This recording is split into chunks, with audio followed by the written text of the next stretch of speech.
taught to believe, but don't you be deceived. Oh yeah, we are one. We are one. We are one. Together we determined that a modern economy requires railroads and highways to speed travel and commerce, schools and colleges to train our workers. Together we discovered that a free market only thrives when there are rules to ensure competition and fair play.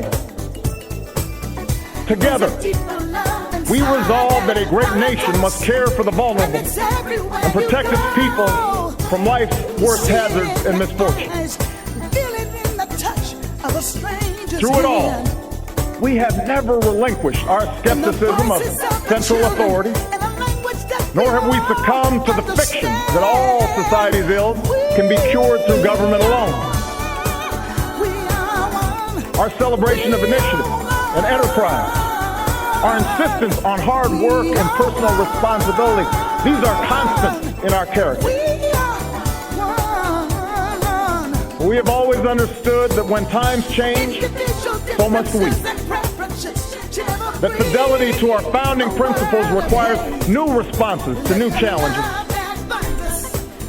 That preserving our individual freedoms ultimately requires collective action. For the American people can no more meet the demands of today's world by acting alone than American soldiers could have met the forces of fascism or communism with muskets and militias. No single person can train all the math and science teachers we'll need to equip our children for the future, or build the roads and networks and research labs that will bring new jobs and businesses to our shores.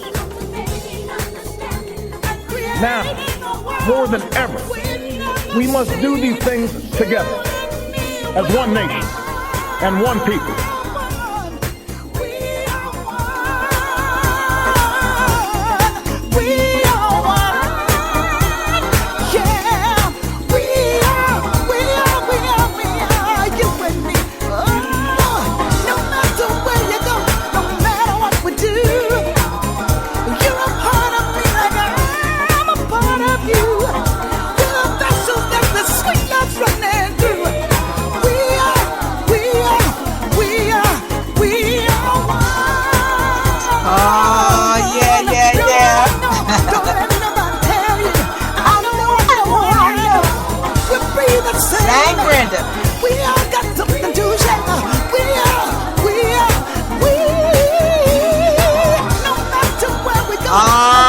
Shout out Facebook. Hello Google. Who you twerking with? Twitter. YouTube, what's happening? My Spreaker.com family and internet listeners all over the world. Okay, they are ready to talk about it. Y'all are up in here. I appreciate it. Y'all take a seat. Quiet down. I am the wild and wonderful Brenda White. Thank you for joining me tonight. I'm coming to you live from the city beautiful Orlando, Florida, where it is. I just dropped. I tell you, you can't hide nothing, okay? You can try to be as professional as you want to, but I guarantee you something gonna always happen. Now, back to what I was saying. Where it is 68 degrees and clear. I am ready to talk about it. Coming up in about 45 minutes to an hour will be my co-host, the uppity and well-read Jacqueline Lambert, a.k.a. Miss Uppity Speaks. And who knows, my sometimes on again, off again co-host Barry Jackson of KKFI FM's Funkmeister could call in at any time. he is the co-host that gets to come in whenever the hell he wants to. Okay, no, actually, Barry is taking care of some most important personal business, and so he might get here and he might not. But I told him whatever it takes, he is still our co-host, and we love having him here. So anytime he calls, we are ready to talk about it with him. Okay, y'all. All right, I didn't say that we are the winners of the Spreaker U Voice Award for the most informative, and we do give it to you just that way. We were voted that because we bring you all the facts, the fun, and the foolishness, baby. Make no mistake about it. Oh, before I get started, because you know I'm fixing to rant, right? I got to get my rant out before Jackie gets in, because you know, she just be sitting there listening like you gonna let me say something? Because I go crazy when I start talking about this stuff. But let me tell you how you can listen to the show. If you're already listening to me, you are probably already on the internet, okay, on your computer. So look at the bottom of your screen and you should see the player. Scroll all the way over to the right. And this is how you get into the chat room. There's a little dark gray or black bubble.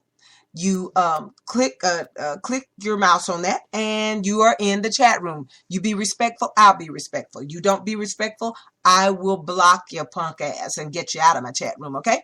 All right, otherwise come in, be respectful. You can explain and if talk your differences out with our chat room. But if you be rude to them, I'm telling you, they'll all jump you at once. Because most of my listeners, 99.999% of my listeners that listen to me agree with me. And if you are a Tea Partier or a Republican, we would love to talk to you. So we will definitely show you respect. But try not to talk that crazy shit, okay? Try to come in and lay out a coherent argument. And David Capers, the conductor of the Razor Blade Express, he's already here waiting for you. But we are a loving, friendly, peaceful people. and we want to hear your sides. It's just sometimes your side's so damn crazy we can't make no damn sense of it. And y'all just repeat that crazy shit. I can't go with the crazy shit. I can talk with you, but I can't go with the crazy shit. Hello, my darling David Capers down there in Sarasota, and I'm reading David's chats to myself as I'm talking to you. And yes, you're right. I am busier than a one-legged man, as they say, in a butt-kicking contest. I need three of me. I need multiplicity going on. Gia Baselli! Okay, now I got my show enough. This is my mini-me. Gia Baselli is a Brenda White mini-me. She is crazy, just like my ass is. So if you come in the chat room and I'm talking on these subjects that we talk on here at Let's Talk About It, you know, like I said, come into the chat room, lay out your coherent argument in the chat room, and the chat room will talk back to you respectfully. Don't come in here being disrespectful, because my mini-me now is in the chat room. And she is crazy, just like me. She will go off on your ass. But otherwise, don't be ashamed. Don't be shy. We have a good time. It is a grown folk chat room. I'll tell you that. Okay, wait. Let me see what David Capers is saying before I get into my rant. Let's get to the stupid man and the P word. David, I thought I was going to read something to the audience. Okay, I'm going to discuss that, but I got to wait on Jackie before I play that tape, David. But like I said, my baby, my daddy boo-boo, David Capers of the David Capers shows here at Spreaker.com is in the chat room. I'm telling you, the minute he gets done with his show, and you know, if you've been on the Razor Blade Express, he finishes up at 9 o'clock here on Tuesday. And he's sending you all over here. And he beats everybody here. He get his little seat. And he is ready to hear the mess and ready to talk about the mess. Mostly he's here just to hear me cuss. Because he knows I'm about to get cussing. Okay, let me see what Gia is saying. Gia Baselli, Gay A is in the house. In the house. Okay. And you are so welcome in the house. And DJ Tony Sanchez, and I tell you, they come early. They are here early on Tuesday nights. I thought it was because they wanted some of the facts, and they like the fun, and they like the foolishness, but they here to hear me and Jackie cuss. And they really here to hear Jackie cuss, because Jackie doesn't cuss often. I cuss all the time. But this shit will make you cuss, y'all. I'm trying to choose my new words. I'm trying to start saying, but this SHIT will make you cuss. You know, that DICK, so y'all got to keep up now. If I stop cussing and start spelling the cuss words, y'all got to keep up. Don't be making me repeat it. I'll start by cussing. Okay, but yes, I got something to cuss about. Okay, so I was telling you all how you can listen to the show before I start reading my crazy ass fans chat room, because they are crazy. I tell you, Gia Baselli is a mini-me, And David and Tony, they just little mini-me's of me too. I mean, crazy. If I say it, they'll say it. If I'm thinking it, they'll say it. If I'm thinking it, they'll say it. If I'm thinking it, I'll say it. Whatever. They crazy. Okay, so you also may listen to the show by phone. Yes, you may. By dialing 619-550-0516 and press the number 5. Okay? 619-550-0516 and press the number 5, and that's how you can listen to the show by phone. You may also listen on your cellular phone. Okay, and you can download the Spreaker podcast to your cellular phone if you don't have Windows 8. If you got Windows 8 like I do on my phone, you can't do it. But that doesn't stop you from listening to the show. You know, just dig us up on the web, www.spreaker.com, and then type in the Brenda White Shows, and you are on my page, and you can listen to any show you want. Okay. Once I got the Windows 8 phone, and I could no longer pull up my Spreaker podcast and just punch in, you know. So what I did was my favorite shows on Spreaker. David Capers, I type in Spreaker.com, you know, and then in my search, when I get to Spreaker, I type in David Capers, and then when his page pops up, I tap it and I drag it to the top of my phone. So, you know, my David Capers is right there on my phone. So is my DJ Tony Sanchez. You know, that's how I got them on top of my phone. No difference. Now just move my phone up and down a little bit and find my David or my Spreaker or my Tony Sanchez ad with their logos and shit, and I got it, and I'm there. And you can do the same, okay? All right, so now you know how to listen to the show. Let me get the ranting and the cussing started. All right, I don't know. Well, Jackie's going to have to, Jackie can't stand it. She got to come in and talk about some of the stuff that I've already talked about, but that's okay, because we're not trying to be any MSNBC show. We do and say what the hell we want to say here. And we can talk about shit over and over as much as we want to, too. So whatever I'm going to rant about, Jackie, Jackie gets all of the facts and all of the intellectual parts of a show that you would want. I just lay it out and tell it like it is, like Granny did. Okay? Tony said he is ready. DJ David said he ready to go. He here, we ready to go. All right, so I'm trying to decide on which one I want to start cussing on. All right, let me start with this. The Obamacare. The Affordable Care Act. One and the same for all you dumbasses. Let me say this, people. There is not a damn thing wrong with Obamacare. There's not a damn thing wrong with the insurance. Hello, GOG. There's not a damn thing wrong with the excellent coverage you are going to get. The problem is with the website. I'm going to say this again. Even though the president says, it's my website, it's my baby, I got to rock it, the trouble is mine. The trouble is really not the president's. They gave some bitches $55 million. That shit was supposed to be working. Now, as the president said back in 2008 when he was elected, you got to multitask as the president. You got several things to do. It's just like being a woman, We got to multitask. We got to comb the kids' hair. We got to see to them brush their teeth. Make sure they dress right. We got to cook. We got to give you a little head. We got to, we got to do all that. And we can do it. We just put our minds to it. So the president has to multitask. So, and Kathleen, she's not the web builders. Really, what happened is we were punked. And see, I don't know about Kathleen them, but I read up on this company that did this website for Obamacare, for the government, for us. And the Canadian government was already suing them some bitches for not doing the job good enough for them where their website is functioning right. So I don't know who dug them up, But if they'd have asked a sister right over here at Spreaker, I said, no, boo, don't fuck with them. The Canadian government, they're in Canada, the website builders, okay? They're from Canada. And I know you might ask why we didn't pass that money along to some of our American citizens and let them make all that money.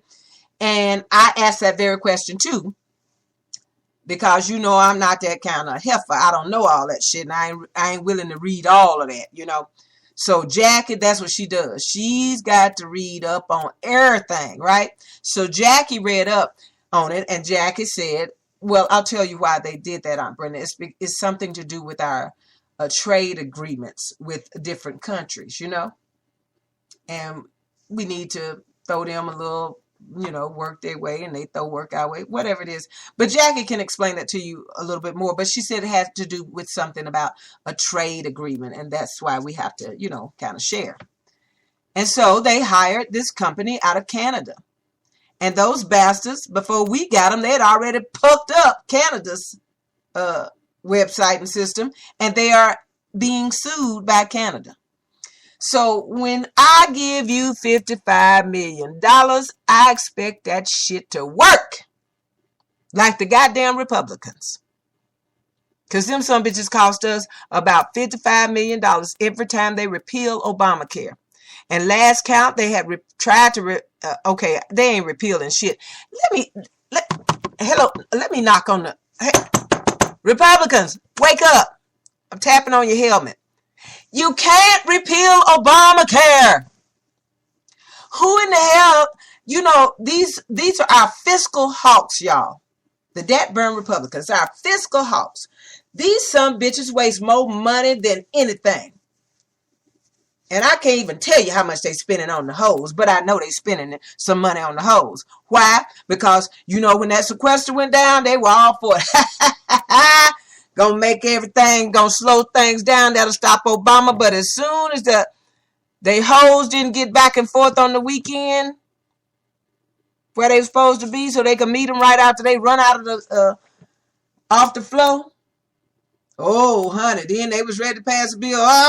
My hoe wasn't here. If I was your hoe here, no, my hoe wasn't here. They were too happy to get that bill passed to straighten that shit out at the airport so they can get their hoes back and forth. Anything that really affects them, baby, you can see them. They'll pass a bill with the quickness. Otherwise, they just sitting there pucking off our money. Every time they vote to repeal Obamacare, which will never, ever happen because that's the president's baby. He is not about to repeal his own baby. That's going to be his biggest legacy. They've been trying to get healthcare, a universal healthcare system in this country for over 50 years. And now that we have he's done it and the Supreme Court has approved it, do you really believe that cause y'all tell him to do it, he's gonna repeal it? No, stop. See, that's why I would never, ever, ever give a Republican no putty tat. You can tell they hard-headed. They hard-headed. A man that won't listen to you when you tell him, don't touch me right there, baby. I don't like that. Don't touch me like that. No, don't rub me like that. You need to cut your fingernail. That hurts. If he doesn't listen and say, oh, baby, I'm sorry. Got a clipper? You will never get, we're not going to finish that session, and you will never get to even get in my bed again because you hard-headed. Because I'm going to ask you what you like. I'm going to try and please you. That's talking about compromising and making things right. That's how a relationship has to go.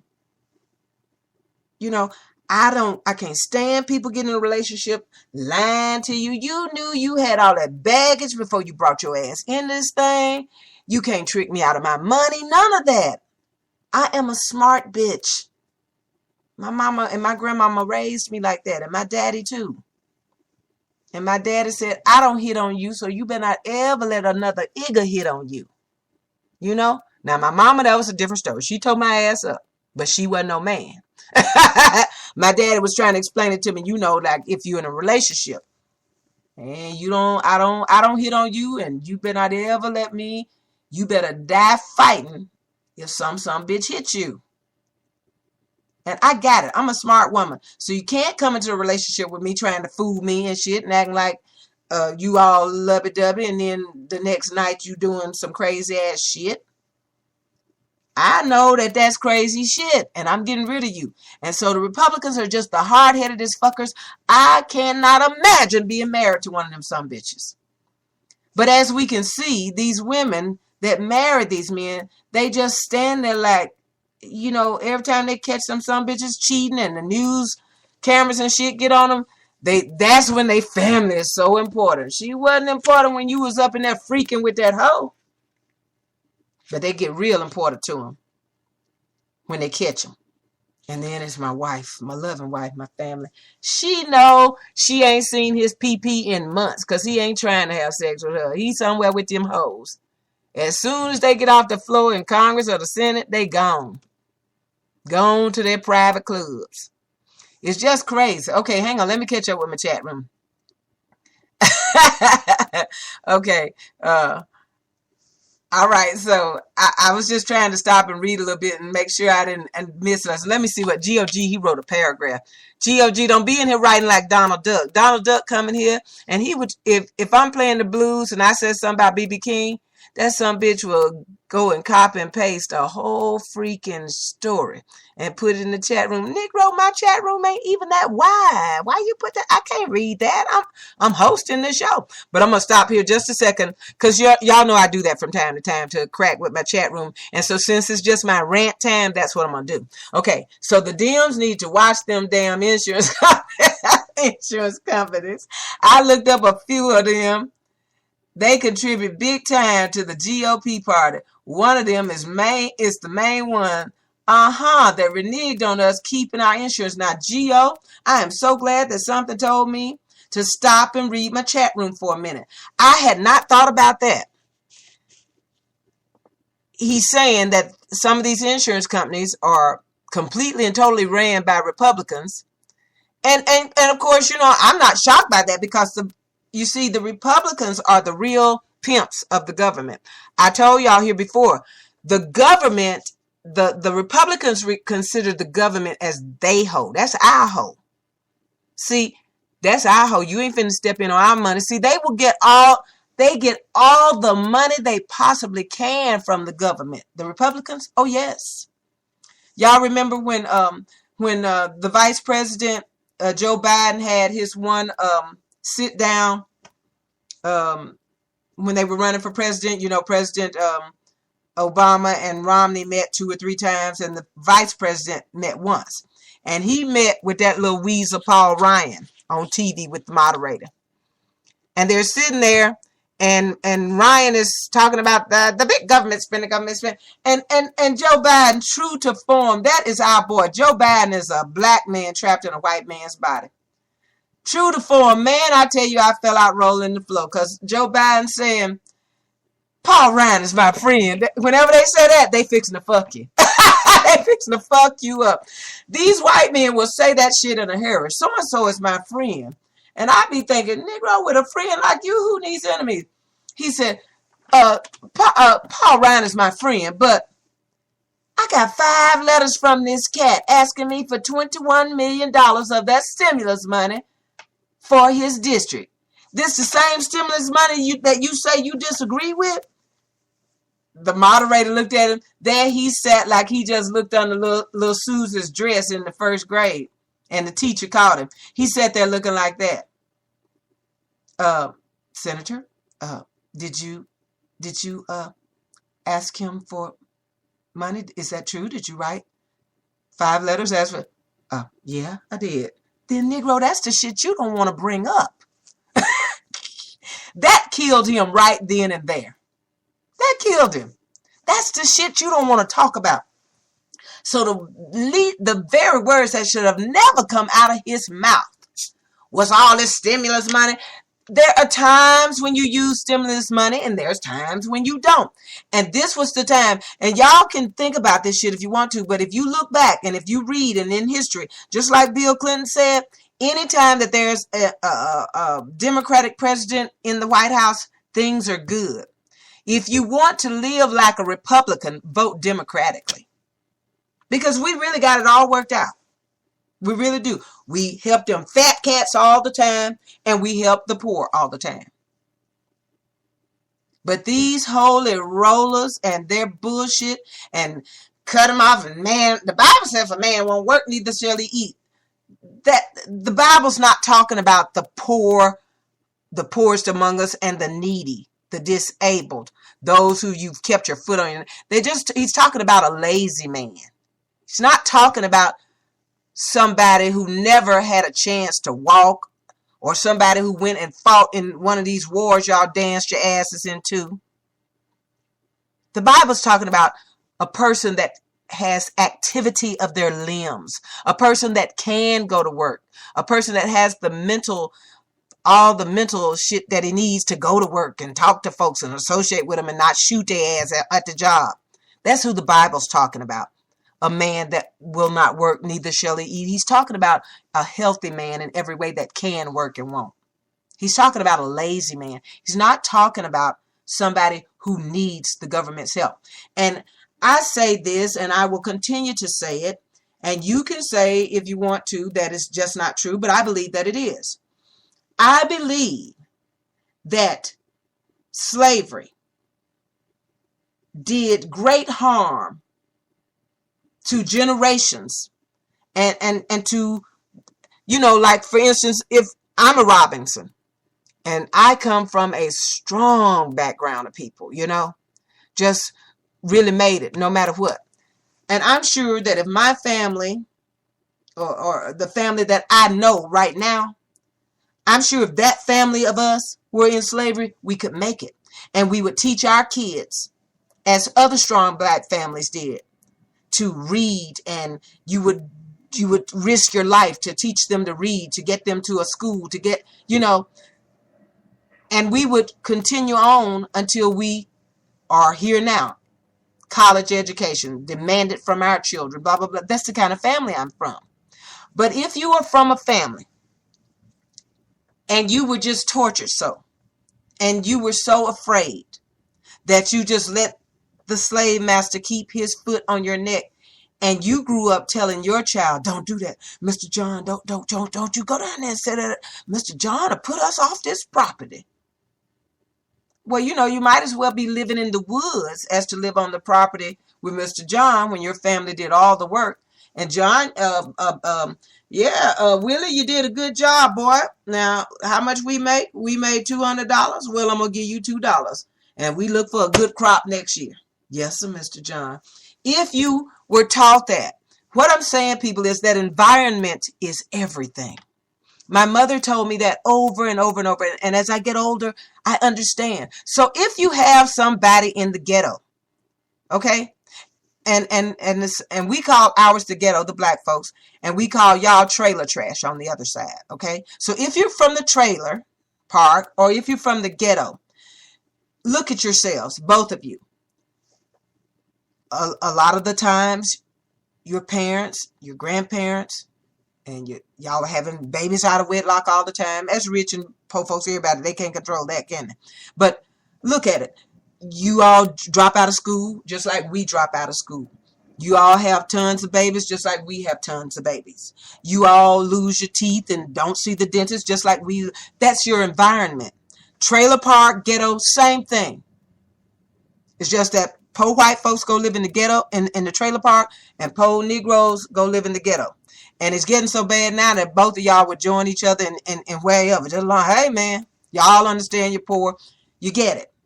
That's your environment. That's what you were raised in, and you never got the opportunity to learn any different. My environment was you go to school, you do this, you go that, you work, you get your family, you take care of yourself, you don't have roaches, you don't. So that's my environment. That's all I know. I can't just go live in roaches, Now, I could go and live in the ghetto if I had to, but I'm going to have a whole damn ghetto working on now, baby. Pick that 40 can up.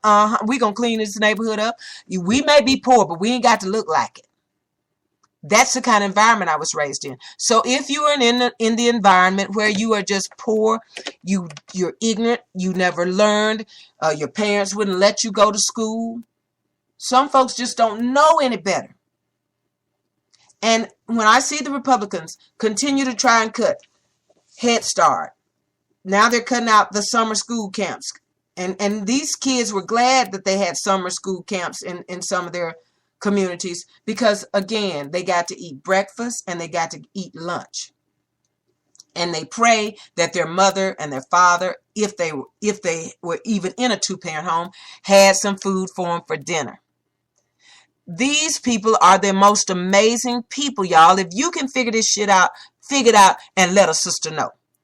But they're demanding that we not have birth control pills. We don't have abortions. We got to have that baby. But they don't, then they cut the WIC program. Now, I don't know how you're going to feed the baby. We ain't going to feed you. You telling me this is a Christian way? The Bible said that you do to the least of us, you also do to me. But they are constantly ranting and raving and cutting programs. They just cut food stamps again. And that they cut food stamps for veterans. You know, and rich folks, and even, and may I say without any prejudice, rich folks and a lot of white folks didn't never like to really go to war. You know, it was always for the poor folks. If you were poor, black or white, it was for you to go. Now, way back in the day, it was kind of honorable to come home as Colonel so-and-so, but not now. Them some bitches don't want to go to war. But they'll stand around and sing for it and dance for you to go to war. I don't go to war, but bitches do. You know where he going. They are the most amazing set of people. And there's no rationale to their thinking. So today the Supreme Court made some kind of ripping into the Texas law, and now you can't have abortion, or they're getting ready to close so many clinics across Texas. Y'all gonna have it. Let me tell you, and me and Jackie say it all the time, or I say it all the time for me and Jackie. You may think that we are paranoid, but just cause we paranoid don't mean that shit ain't happening. Now here's my conspiracy theory of this. They want you to have these babies. They don't want to give you WIC. They don't want to give you food stamps. They don't want to give you anything. As Senator Ron Paul wrote in his magazine or his monthly reading paper, a letter, whatever. Well, it was that Louis Gohmert that said that it's when that was Ron Paul in his paper. He wrote that when they're 13, that's when they're strong bucks. That's when you can start shooting them and killing them. And so my conspiracy theory is that they want all these poor black babies and poor white babies because they are privatizing prisons left and right throughout this country. And how do you get government money? How do pimps get money from their hoes? You know, got to go to work. They need bodies in those prisons to get this funding. And then they just running a prison farm. I mean, you know, also they got this thing, you know, everybody dipping in your business. You can't whoop your child. But they can tase your ass. My mama ain't never hit me and made me pass out.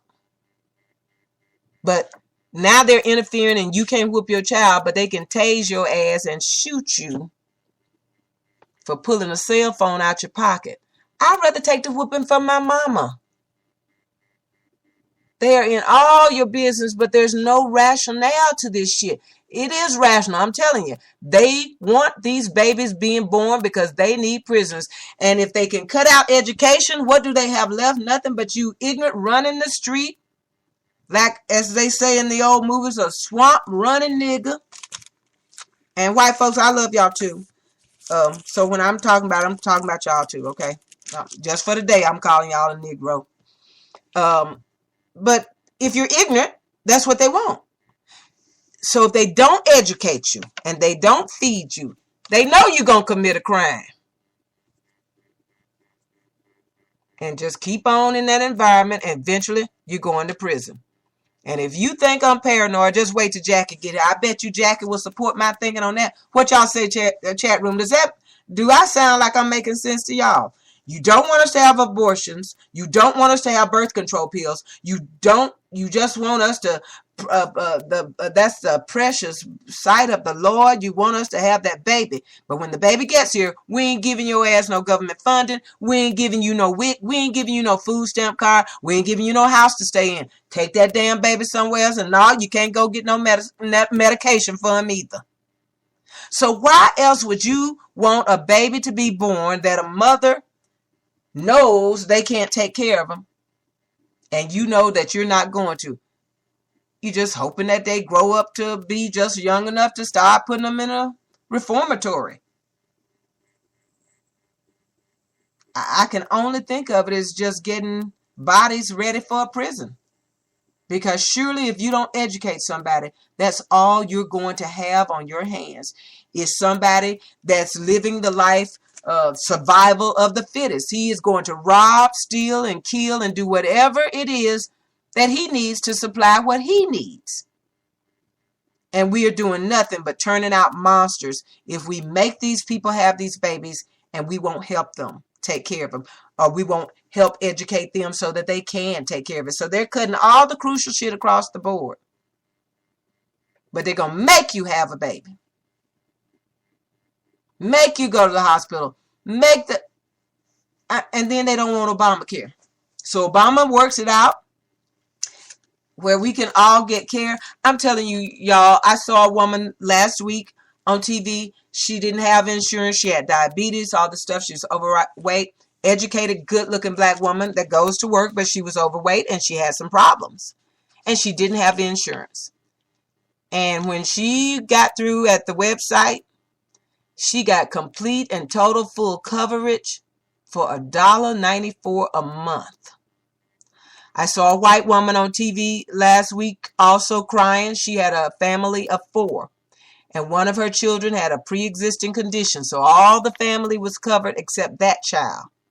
And she got on the site and got her paperwork done with the Affordable Care. And her whole freaking family of 4, full coverage for $10.94 a month. When she got through with all of the, the cuts and coupons and whatever that she was eligible for. It is working. So I started with Obamacare and and it all won for these people because it's all anything. There's nothing wrong with the Affordable Health Care Act. Nothing. There's nothing wrong with the law, the policy, none of that. The problem is with the website. And since they've given these some bitches $55 million to $57 million to create this thing, then they got to keep kicking them in their ass until they fix it, or they're going to have to give some money back. And as I told you, Canada is already suing these bastards. These same folks that we got to build this site. And so I don't know how they kept it hidden that they weren't really checked into. But I went through the exact same thing when I built my first website for my band. Gave a Negro $500. He told me that he was a web builder. Sent me to a website. And he's a member of this. And they have a team and la la la. I told him I'll give you $2,000 to build me a website. That's all I'm giving you. If you can't build it for $2,000, I got to see somebody else. Oh, no, I'll build it for $2,000. If you say that to people about a website, you got them right there. Any other time, it'll be $5,000. I got $2,000. I want a full functioning website. I gave him $500 deposit. I ain't got a website yet. I told him he better enjoy that money. In 14 days, I'll have it up and ready to go. No, in 14 days, I'll have it ready for you to view. Child, in 14 days, he hadn't gotten past one page. Not one. And I was at home in Jeannie's office screaming, calling him all kinds of lying, no good, no hustle, baby raping sons of bitches. And Jack and Miss Uppity was home from California. She's grabbed my shoulder and said, Aunt B, hang up the phone. Hang up the phone. She said, I have this girl out in California, and she'll build your website and have it ready for you in 2 weeks. And she called her right then and there. I said to this girl, okay, I had $2,000 for a website. Now I got $1,500 left. Are you really a web builder? And she said, yes. Go to this site, this site, this site, and you'll see my name created by. I went, I was pleased. I said, okay, I'm going to send you $750 right now, and I'll send you $750 in 14 days if you have it up for me. We ain't never had a problem. But there are just some folks that's going to bullshit you and try to get your money. And I guess this website, these people were one of them. But $55 million, you going to fix this site, or I'm going to whoop every dollar, every penny out of your ass. You going to give me, Barack ain't playing. They going to make him go Negro on him. He being all nice. But I know he done told him behind the scene, it's going to be your ass or that money. But you see, he never expected this. Once the law passed, the states were supposed to build their own websites, and it wouldn't have been such pressure on that site, such traffic. You got 12 million people trying to visit a site for the first time ever. You know you're going to have some glitches, but you got 12 million people. You got hell going on. And once the law and the Supreme Court made it, it's legitimate, it's constitutional, it's the law, they can't take no money from it. He had the money to do this thing. All he needed was somebody that knew what the hell they were doing. And so he got somebody pimping him. And they do it to us all every day. And there has not been one program, Social Security, Medicaid, Medicare. There ain't been one program that you don't have. We have problems every fucking day on Facebook. Shit. They shit breaking down. They ain't never acting the same. I'm always writing them a letter and cussing them. Hey, what happened to my damn pictures? Where my shit at? They don't even say nothing back to you. They just fix your shit. The next couple of weeks, your shit is fixed. They don't even tell you, we don't know what the fuck we were doing. We fucked up. They don't say that. They do it every day. But the Republicans are trying to just make this like the worst thing in the world. Well, hell, you didn't have no insurance. Thank the Lord. Call the damn 800 number. California doing beautiful. Jackie already saving $90 a month. And they are glad to have that money back in their home. That's almost $1,200 a year.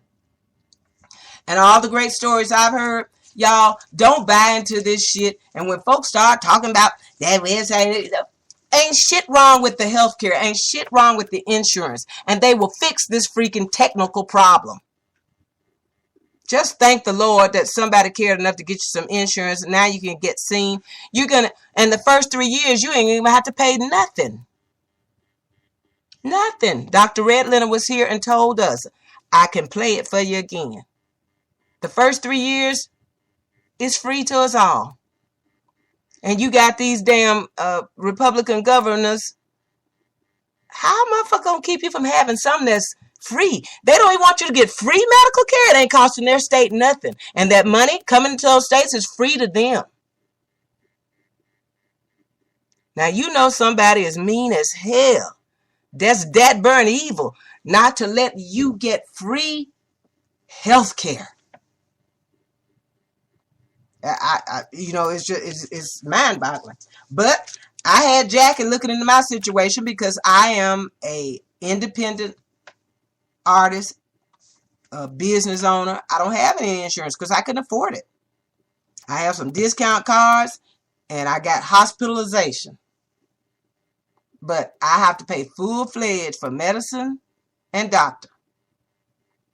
And I said, Jackie, check on the website and see if I can get insurance. And of course, Morganfield, she worked for a clinic for 38 years. And she said, Brenda, I think there's something in there for you. And Jackie came back and said, Aunt Brenda, you can get insurance. I was like, woo!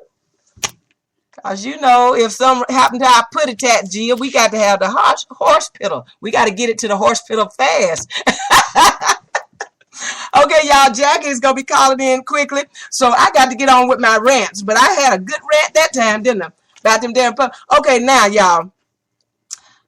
I'm trying to see the ones. Okay, I want to save George Zimmerman's ass, and and Daddy Boo Boo, David Capers, he can't hardly stand it. He waiting on me for Rob Ford to pay the full tape of Rob Ford.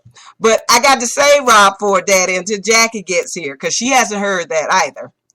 And I got to save George Zimmerman, because me and Jackie really got to discuss that. So let me go to my other rant. Let me say this. Another one bites the dust. Okay, y'all, here we go. Here we go with our intelligent Republican brothers. They don't do nothing wrong, do they? Florida congressman. My congressman, okay? Florida congressman charged with what? Drug possession. I know y'all thought he was probably going to see it, so they would have got him for hoeing and drug possession.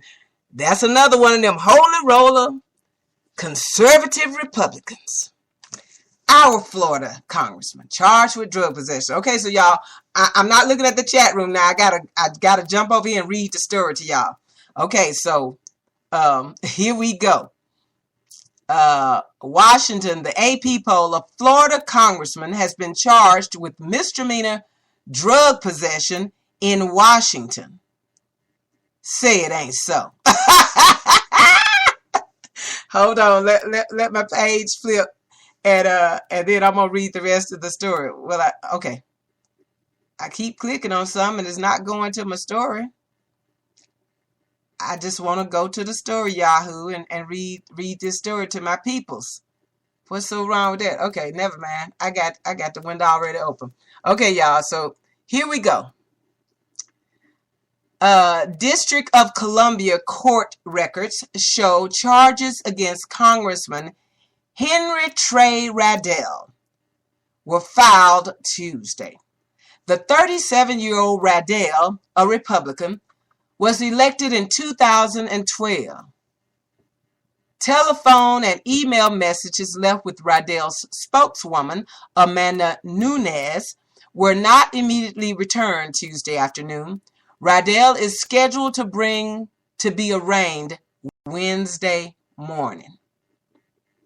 So y'all can see where we were going with that, right? All he was saying, let's see if they have any more. They won't talk to the press right now, trying to keep his ass from saying too much. He had cocaine. Hold on.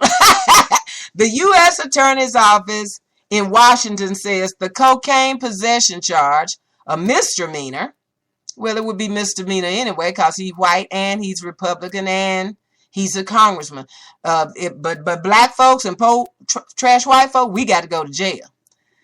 Carries a statutory maximum of 6 months in prison and a fine of $1,000. Radell was arrested on October 29th, according to court records. Well, I just be damned. Can y'all believe it? Another damn Republican arrested for cocaine. I love it. Dave, what do you think about our Florida congressman? That's me and Dave's congressman. You go head on, dog. Let me just say this to y'all. For all of y'all who want to run for Congress, Senate, school board, Girl Scout, Boy Scout, any of that kind of shit where it's, where you got to be in front of the public and you got to be with the kids. All freaks and drug addicts, let me say this to you. Don't do it, dog. Don't do it.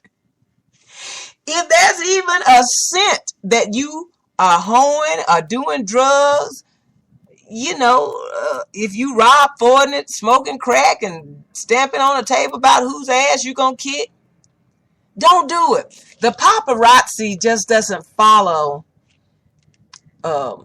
movie stars. Out here in our news world and the one who really lays down the news to us every day, they got their own paparazzi. And if your ass gets into Congress or into the Senate and you start lying, they gonna look up everything. Everything. So here we go. He ain't been congressman for a whole damn year. He just got, well, maybe he might have made a year. Okay, so he got hired in 2012. So he just made a year. And his ass been busted with some cocaine. I just love it. I just love it. And for all my white people that I love that's listening to me, I wouldn't laugh, and my Republican friends, I wouldn't laugh at them bastards. So if y'all wasn't so goddamn self-righteous. You see, I know that people are just people and their parties don't matter. They could be Mormon and you gonna catch them smoking some crack or cocaine. You know, it ain't all that. People are people, and you can't tell a human being will do anything. And you can't tell me what they won't do. I'm not surprised when a human being does something. But I tell you this, every time you see a some bitch that's always judging somebody else, you can guarantee that some bitch will do anything. Won't it? He'll get freaky, won't he, daddy? He'll get freaky. He'll get high. And they need to be somewhere where they spending that money, spending our taxpayer money on their drugs and shit. All right, I bet that's Jack, and I know Dave is happy if that is.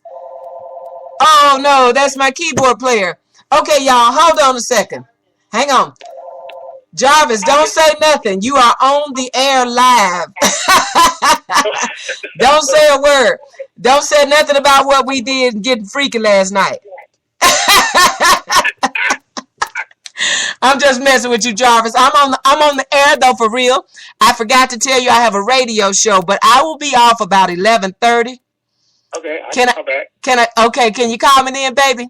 Absolutely. Are you ready to tickle them ivories for me? I'm ready. All right, darling. So tell my fans hello. Tell them you sorry you interrupted us. Hey, fans. I'm sorry I interrupted Miss Brenda. I apologize. All right, so I'll talk to you after the show, baby. If you on Facebook, you can jump in and listen. Just find it on my Facebook page. This is my political talk show. Let's talk about it. Right, y'all? Yes. Okay, darling. I'll talk to you later. Okay. Okay, bye.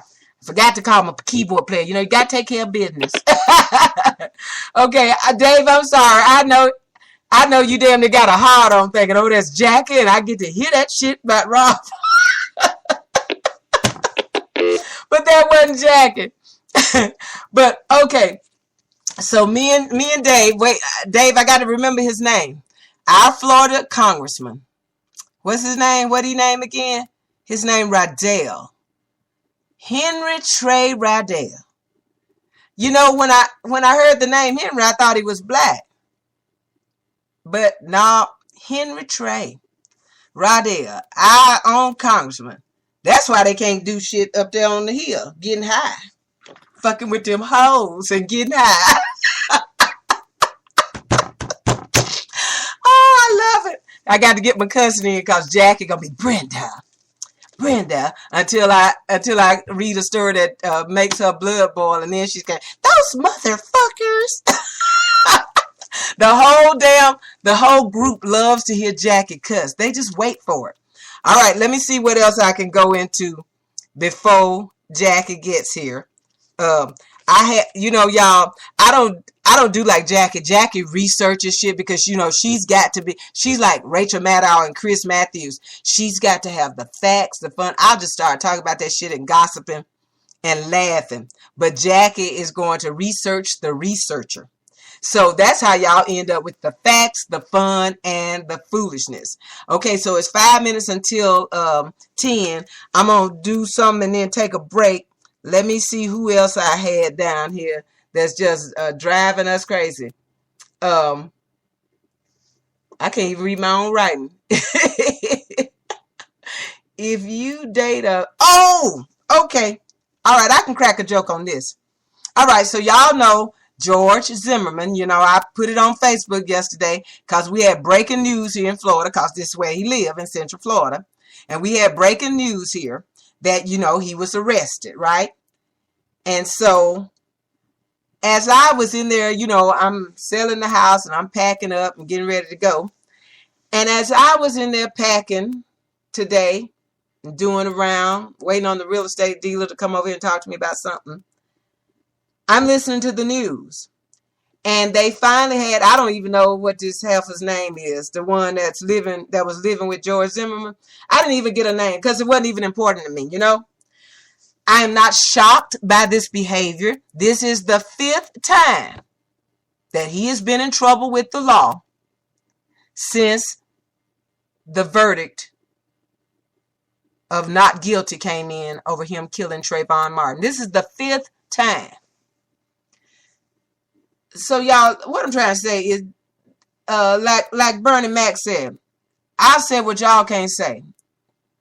That motherfucker bad. He's bad. And he gonna keep on getting in trouble because his daddy is a former judge, a former federal judge, retired. And he's been covering for that boy's ass for a lifetime. Y'all hear me?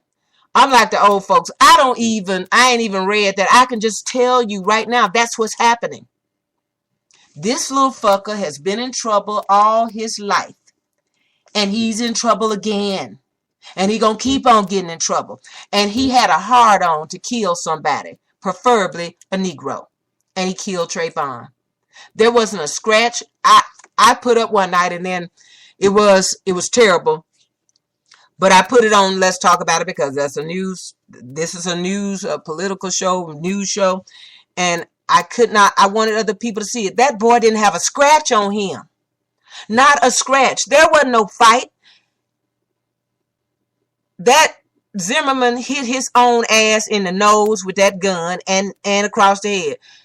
If Trayvon had broken his nose or even put that cut in it, he would have had a swollen fist or some kind of cut. Y'all, there are bones in your head and your faces. And when you put that skin, ball your fist up and your skin hits a hard surface like that, you're going to cut something. And more than likely, you're going to fracture a little finger or something. Trayvon Martin's fingernails were clean. His hands were smoother than mine. He didn't have a bruise on his face, on his nose, if y'all saw the picture of his dead body. That child wasn't in no fight with that bastard. Do you hear me? He wanted to kill somebody. He chased him down. And Trayvon was doing all that screaming because this son of a bitch had that gun on him. And y'all remember the witness said that I don't know why the prosecution didn't bring this home. This meant so much to me, y'all. The witness that called 911 and started crying. Y'all remember her? She said, there are 2 men outside my house. And she said, it sounds like they're rolling in the grass or she said she heard, like tennis shoes because it was wet out there, kind of squeaking on the grass. And she said, and they're talking. I can hear them talk. She said, but the one is screaming, When she got on the witness stand, she said that she heard a voice say, and she didn't say it was Trayvon or it was Zimmerman, but why would it be Trayvon saying these words? She said, I heard one man say to the other, I got a gun. See my gun? And I guarantee you that's what he did. When he ran up to him and Trayvon said, man, what's your problem? Why are you following me? He knew Trayvon could beat him down. He immediately raised his shirt and showed him his gun. I got a gun. See my gun? Trayvon, and then he put it up to his chest and he fired him. That's why there was no fight. And then before the police got there, with him running around out there in the dark, he hit his ass in the head and in the nose with his gun. I'm telling you that's how it happened. I'm telling you just like I was there. That's just how it happened. That boy, and he didn't have no dirt and grass all over him. If he shot Trayvon and Trayvon was on top of him, why wasn't Trayvon's blood dripping down on his chest and his stomach? He had on a light blue shirt or something when he got to the police station. There was not a drop of blood on that shirt.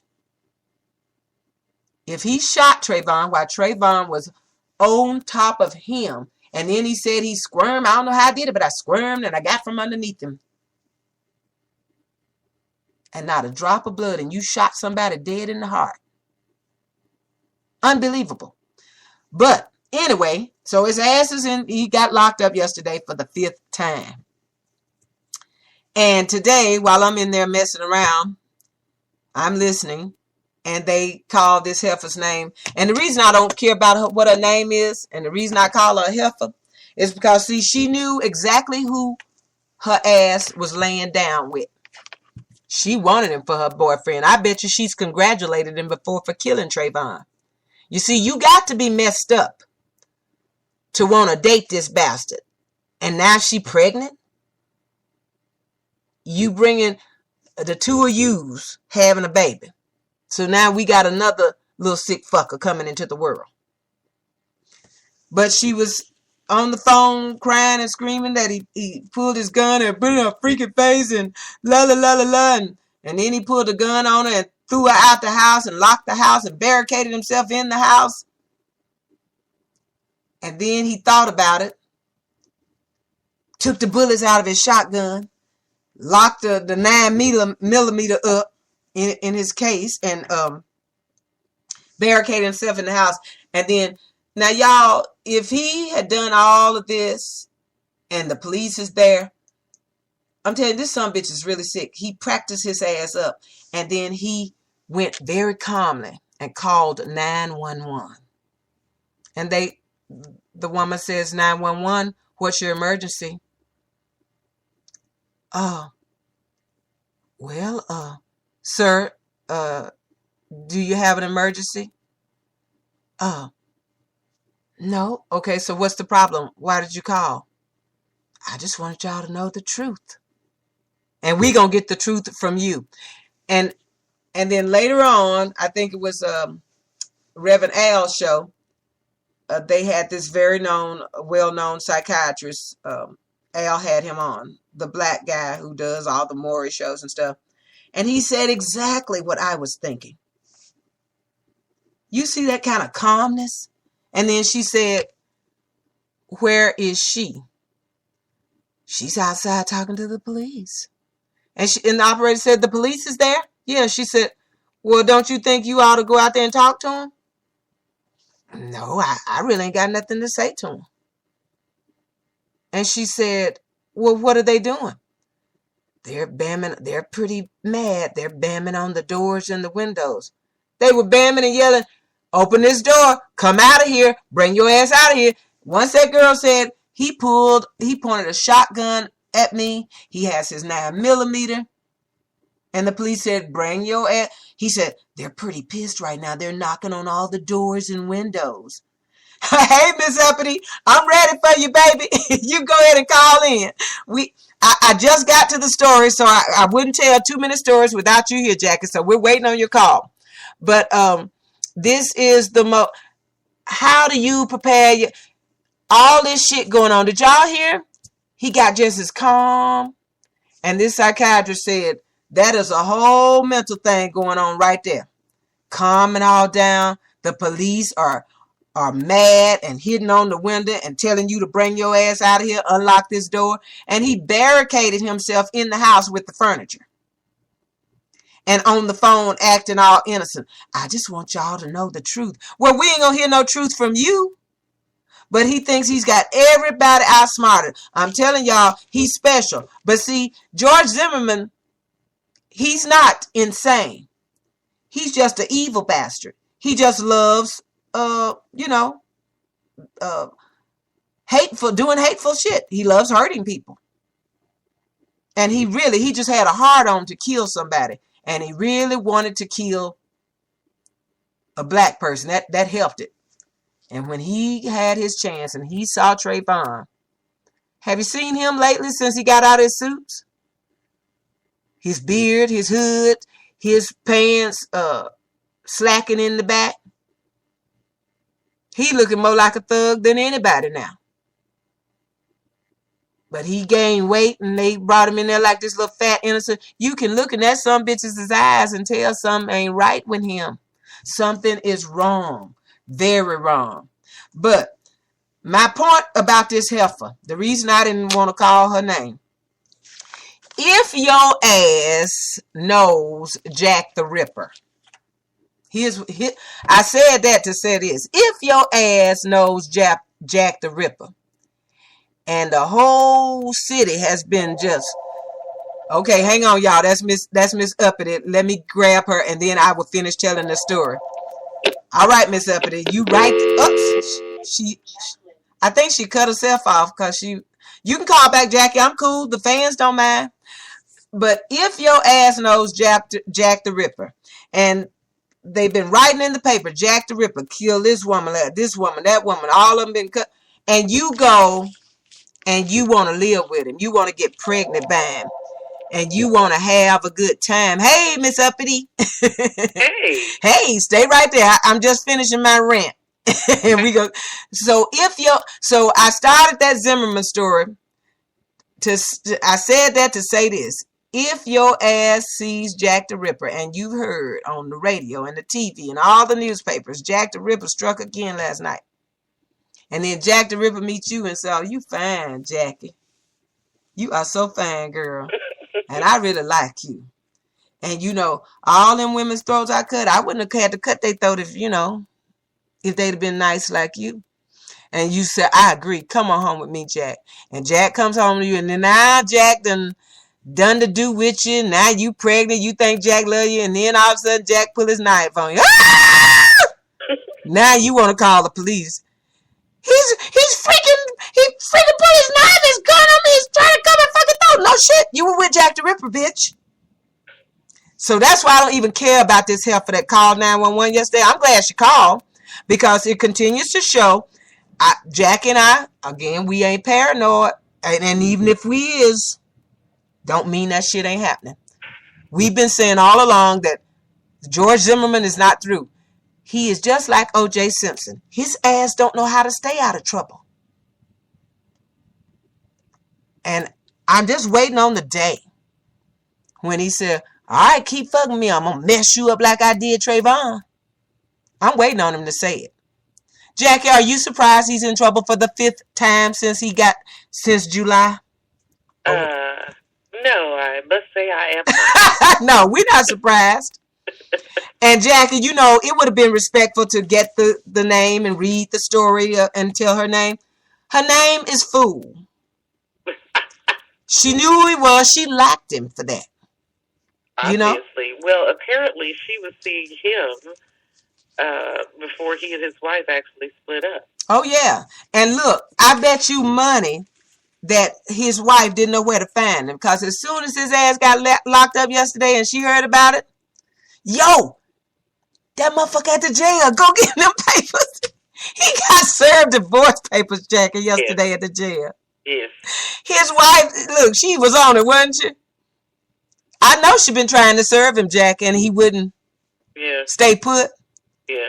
And as soon as she found out his ass was in jail, I know they had that court, that bail bondsman or whoever the hell that serves you, court person, took off running. As a process server. Yeah, the process server. I know he took off running. Hey, he in jail. You heard? I go.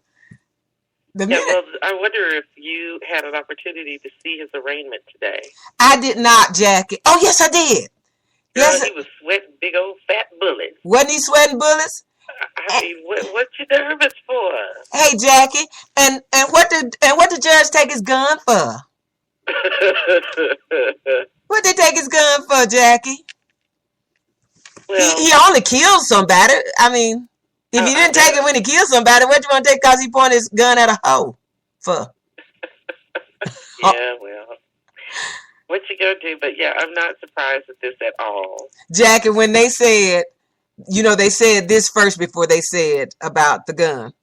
The judge is ordering that he has a leg monitor. I saw whoop-de-doo. Yeah. That's going to do a lot of good. And then they said, and he is not to have any firearms, bullets, or nothing. That's all. They even taking the bullets from him. That's right. No firearms and no ammunition. No, the first time he got stopped when he got out of his spot with Trayvon, he went to Texas, and that Texas policeman told him, don't play with your gun while you're here in Texas. Go on a long way. Stop speeding. Well, but the laws in Texas are like they are in Florida. Oh yeah, they love. So if you got a gun in your car, nobody cares. Yeah, you the man. Yeah. And is it here, Jackie? I can't remember now, but when they passed this law that now you can take your gun into the bar, I think it's here in Florida. I said, well, that's a great recipe right there. I thought it was Texas. It probably is, and it's probably us too, because our two governors are them some dumb son bitches. But yeah, the Supreme Court in Texas or Florida today held up. You can take your gun into a bar. Oh, that's all you need. Some motherfucker drinking with his gun. Yes, exactly. I mean, what is it they say? What could possibly go wrong? What could possibly go wrong? That's a match made in hell. Drinking and a gun. Mm-hmm. So I ain't gonna never call this girl's name on the show. Jackie might call it and read about her, but I'm just gonna call her hoe. Yeah. And that hoe deserves, if he'd have popped a cap in her ass, I'd have laughed, because you knew what he did. Yeah. And what was she doing yesterday, Jackie? Crying. He knows how to get him. He knows this game. Yeah. And you knew he knew the game, and y'all been drinking and laughing about the game, ain't you? Yeah. And I'm waiting, Jackie. Okay, so he's got a restraining order. Yeah, she's got the judge made woman who's called the cops on him. Yeah. They gave her a restraining order as well today. He's not supposed to go around her. And so, that don't mean nothing to George, though. Yes. And the judge said, and you can't have nobody, you can't call Pete to call Tom to go over there and tell her, You are to stay away from her. You can't try to intimidate her to keep her from testifying against you. No, by any means necessary. Yeah. But George Zimmerman don't care about that, because he is always disrespected in it. Look, when they asked him to turn over his passports, when the judge asked him to turn over his passport when he killed Trayvon, what did he do? Here you go, because I got another, you fool. Mm-hmm. Yeah, well, and not only that, though, it's awesome that, way back, when this first came up, I was saying, they don't want him out here with the rest of us. Mm-hmm. Mm-hmm. And Jackie said to me yesterday, Aunt Brenda, don't say that. I said this to Jackie yesterday. Yeah, put the ticket on your desk. I said, I wish he'd have shot her just somewhere. In the foot, in the butt, in the boob. I don't care. I wish he'd have just shot her, because, see, nobody in their right minds would have allowed this man to kill Trayvon and let him have a gun back. And he was proud to still carry it. I got away with that shit, and I'm still rolling with my gun. You telling me you didn't expect another gun incident? I told Jackie I wish he'd have shot her. Jackie said, Brenda, no, he needs to shoot one of them, see. It ain't gonna come up bad for him until he kill a white woman or a white man. Yes. Yeah, you're right. And that's why I said it. I wish he'd have shot one of them, because they turned this piece of shit loose on the streets with the rest of us. Yeah, and I said before, he does not need to be out here with the rest of us. Okay, GOG said the Texans stay strapped. Yeah, they stay strapped, and they've gone to some rule with women's names again, ain't they, Jackie? What is it? We never got to talk about that. We missed that show where the judge had to have all kinds of hell because she couldn't even vote. Oh, yeah. And then Wendy Williams, Texas is a sight. Yeah, I mean, Texas, they intend to throw us right back into the 18th century. I'm sorry, Jackie. Speaking of Texas, the Supreme Court did what today? It was not good for abortionists in Texas today. Oh, they did not put a stay on that. The clinics. The abortion law in Texas. So they get to close about 35 clinics now, huh? Yeah. They're doing like they did in Mississippi. I think that they may have one now in the whole state. Maybe. And this really sucks, because they do this shit to us so that they can have bodies for their prisons later. That's why they're making us have babies. Yeah. But when their kids get pregnant, they take them to Europe to have an abortion. Yeah, or wherever. But that's the thing, you know. I mean, abortion is nothing new. You know, women have been aborting pregnancies since the beginning of pregnancy. Okay, Mm-hmm.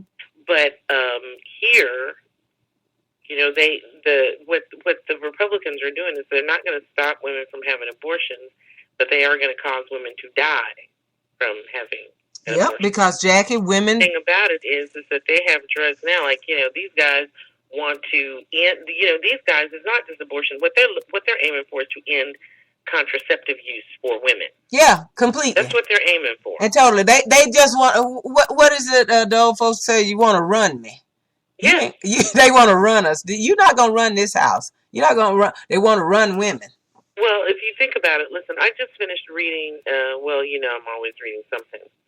But this last week, I read this book called "The Fall of the House of Dixie," and then after that, I read John Meacham's book about Thomas Jefferson, Mm-hmm. "The Art of Power." Yes.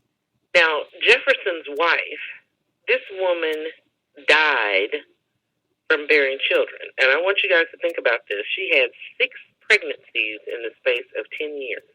Wow. Her first 2 pregnancies, Mm-hmm. she bore 2 children within 19 months. 2 separate pregnancies within 19 months. So that means that she had 1 baby, And she was and only then a month later she was pregnant. pregnant again. She was only free for 1 month. Yeah. Now think about that. Oh, 6 Jackie. pregnancies in 10 years. That's just too much, and especially given the state of healthcare back then. Okay. No woman can, no woman body is meant to do that unless you're just really a baby making machine. But then another thing too that they did in the South, you know, is that the white women, well, I'll put it this way, the upper class white women never nursed their own babies. That's right. You know, Well, now, Jackie, you know, your your woman to nurse, and see, that's what the sisters in Africa had figured out a long time ago. Mm-hmm. Is that, you know, if you're nursing your baby, you're not going to get pregnant again. And that's why in Africa, you know, women nurse their babies till they're 3 or 4 years old. I didn't know that, Jackie. Yes. What does nursing your baby have to do with you getting pregnant? Well, I never knew this. As long as you're lactating, Mm-hmm. you don't. It has an effect on your ability to get pregnant. Right. It has an effect on your fertility. Wow. And Gia, did you know that? I didn't know that. Yeah, and what my doctor told me about that is that nursing is about as effective at preventing pregnancy as using a condom. Jackie, I'm sorry. This is off the subject, but GOG is really cutting up in the chat room, you know, because I'm talking about white women. He said, if you want to go to jail quick, mess with a white woman or a dog. They'll sure kill you about them dogs. Want to jail? They sure will. I mean, it's the truth. Now, Jackie, I don't know. You know, Jackie, what I feel coming is a revolution. Because women, what they're trying to do to us now, what did Texas do? I can't really... But they did they this. changed the voting laws. No, with the change for your name. Yeah, okay. They changed the voting laws so that you have to get this voting card, first of all, and then you have to present some other kind of state ID.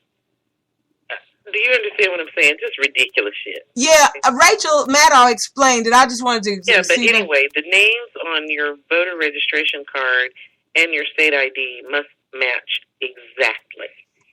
Mm-hmm. And for a lot of women, they may, for instance, one woman who was married, on her voter registration card, it had her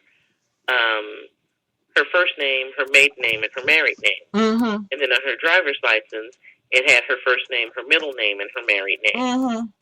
And this law also gives the election officials extraordinary powers at the polls, where they get to say whether it's a substantial enough difference for you not to be able to vote.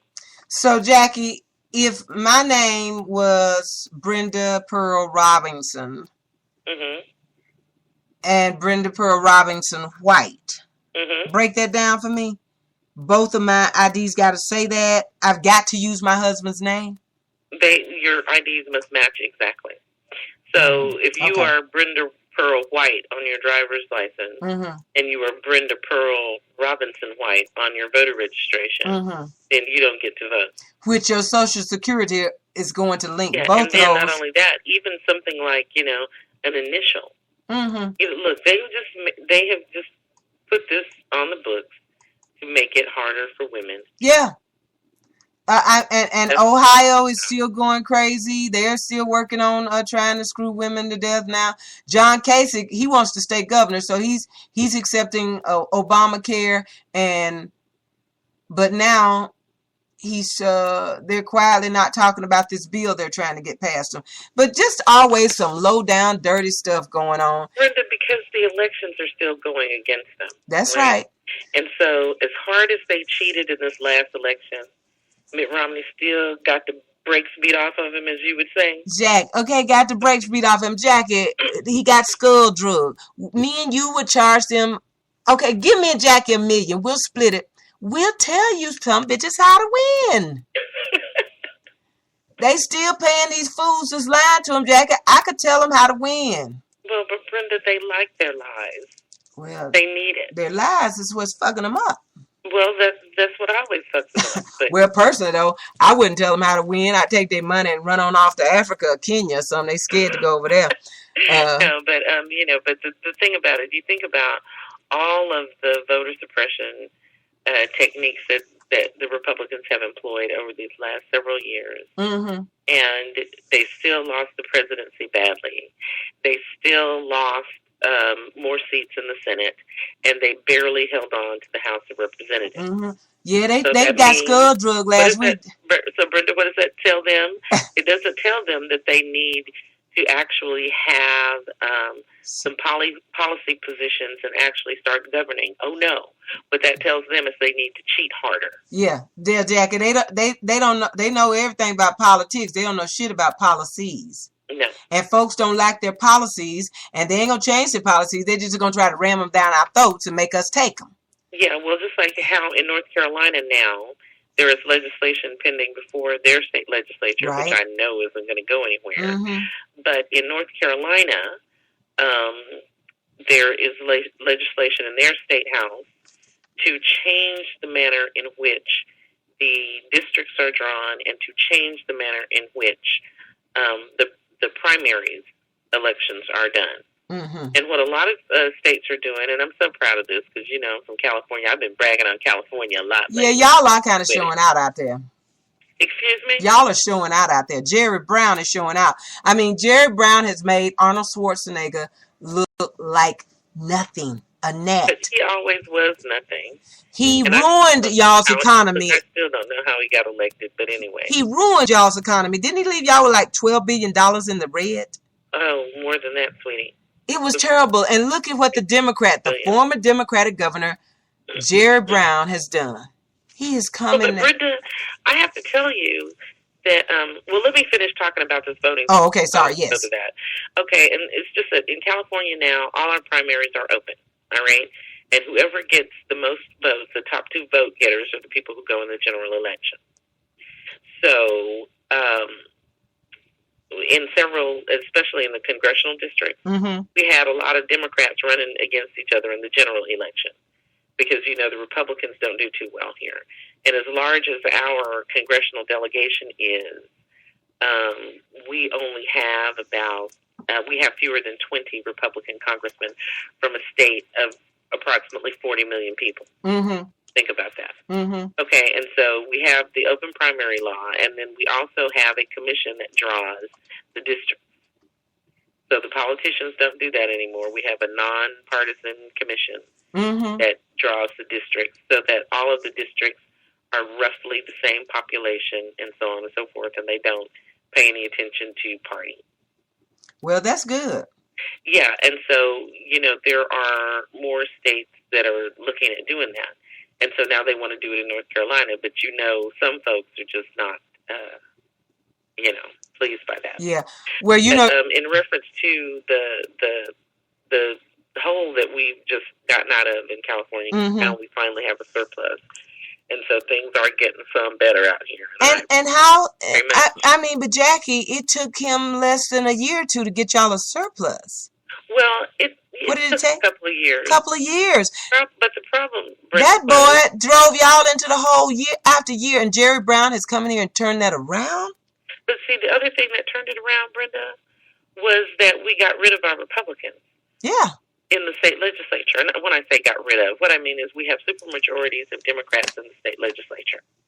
And the way that the California Constitution is written, it didn't take very many people to stop you from passing a budget. Mm-hmm. It only took a fingerful of Republicans to gum up the work. Oh, yeah, and the federal government, states have to balance the budget, right, Jackie? Well, in a lot of states have balanced budget amendments, yes, so they have to balance their budget. Yeah. Well, you know, I forgot to tell y'all what the subject was tonight because it was covered up, and I'm usually looking up at the board. But the subject tonight is Ya Krez-ZY? So it's fitting just quite well. But yeah, Jackie, I don't care what happens to George Zimmerman's girlfriend. And they talking about and she's pregnant and she's crying. He knows how. She's not. Yeah, probably ain't pregnant. But again, I don't care what happens to her. I told you until he shoot one of these white women or white men, that's when they're going to put him in prison. Yes. And so now they locked him up right away when she called. Now you see, y'all think I'm paranoid and y'all think I'm just picking on white folks. I ain't. Yeah. When he killed that boy, did he go to jail right away? No, he sir. went home. Went home. He came in, he made a statement, and he went home. You see what I'm saying? Point a gun at a white woman. Where was he? In the jailhouse. I could. That ain't no shit. See, I ain't tripping. They did that. Yeah. Oh, well, Brenda, I have another story I want to share with you, though, that I just heard. Okay. And this is something that is new. Okay. And so let me get in here and get to it. Okay. A first-term Florida Republican congressman. Oh no, I just told it. I know what you fixing to say. The boy that got arrested for drugs. What? The boy that got arrested for drugs. Yes. I just read that story to the planet. Okay. That's me and David's congressman. Really? I just love it. I just love it. Yes, Jackie, he got arrested for cocaine. And I was finishing up with that story and just started with the Zimmerman story when you got in to the chat room. Okay. And I was going to say that my other thing, this country has got to go to a revolution about stuff. We got to have our 1960s movement again, you know? Mm-hmm. Because I can't stand it no more. Seeing people go to jail for marijuana while white folks trade that shit on the stock market every day and make money. Oh, Brenda, it's and they making a killing. Yes, but the thing about marijuana is it's going to be legal. It has to be, Jackie. If that ain't Jackie, that is some frackle-knackle bullshit right there. Mm-hmm. How you gonna trade it and make money and lock up all our kids? Yeah. Every day because they got a damn joint. Yeah. Did you see the black woman yesterday and her son, Jackie? They tried to they shot off at the car with her 6 kids in the car. Yes. And she had a marijuana paraphernalia. I said, if they don't get the fuck out of here with this stuff, they got to quit this. Well, but the thing about that whole issue is that, first of all, that because there were black folks in the car, that was an issue. Jackie, did you see them breaking the windows with those kids? Yeah, they were going, the cops were going nuts. Going nuts over nothing. And the thing about it is, I wonder, my daughter and I were talking about this because we watched the story together last night. And I was, saying, what possessed that sister, first of all, to do what she did? Yeah. The cop, you're speeding, you get your ticket, you're going about your ticket, you're going about your business. Okay, so that's the first thing. So so we're not saying that she was in the right for it. Yeah. She should have just stopped and got the ticket. Yeah, so we don't know what he said to her, what happened, or anything. But, you know, you are not going to outrun a police cruiser. You're not going to outrun them. In an old minivan with 5 babies and a bunch in the car. And look like your luggage on top. Yeah, it looked like she had her mattress on top. Oh, I know. Okay, so that was that. But then the way that the cops responded was just ridiculous. And then when her 14-year-old son got it, you're not going to stand around and watch somebody beat your mama down. No. Who it is. I mean, Jackie, like Lawrence said last night, Lawrence O'Donnell on MSNBC, he said, and if I was a 14-year-old boy, I'd have got out the car too. I can't let you beat my mama. Mm-mm. But Jackie, and that's the thing that is just really ridiculous. And this is what black people talk about all the time when it comes to confrontations with the police. They, Jackie, are supposed to be the experts. The black people that they would never, ever do. Yeah. To a white person. You know, Jackie, I got stopped once by a police officer, and he came up to my car and he said, you were doing 55 and a 40 and a 35. And I said, I was doing 55 and a 35. I said, did you see the man in front of me? And he said, yeah. I said, he was speeding too. He said, yeah. I said, but you chose to stop me. Yeah. I jumped out the car. Citizens arrest! Citizens arrest!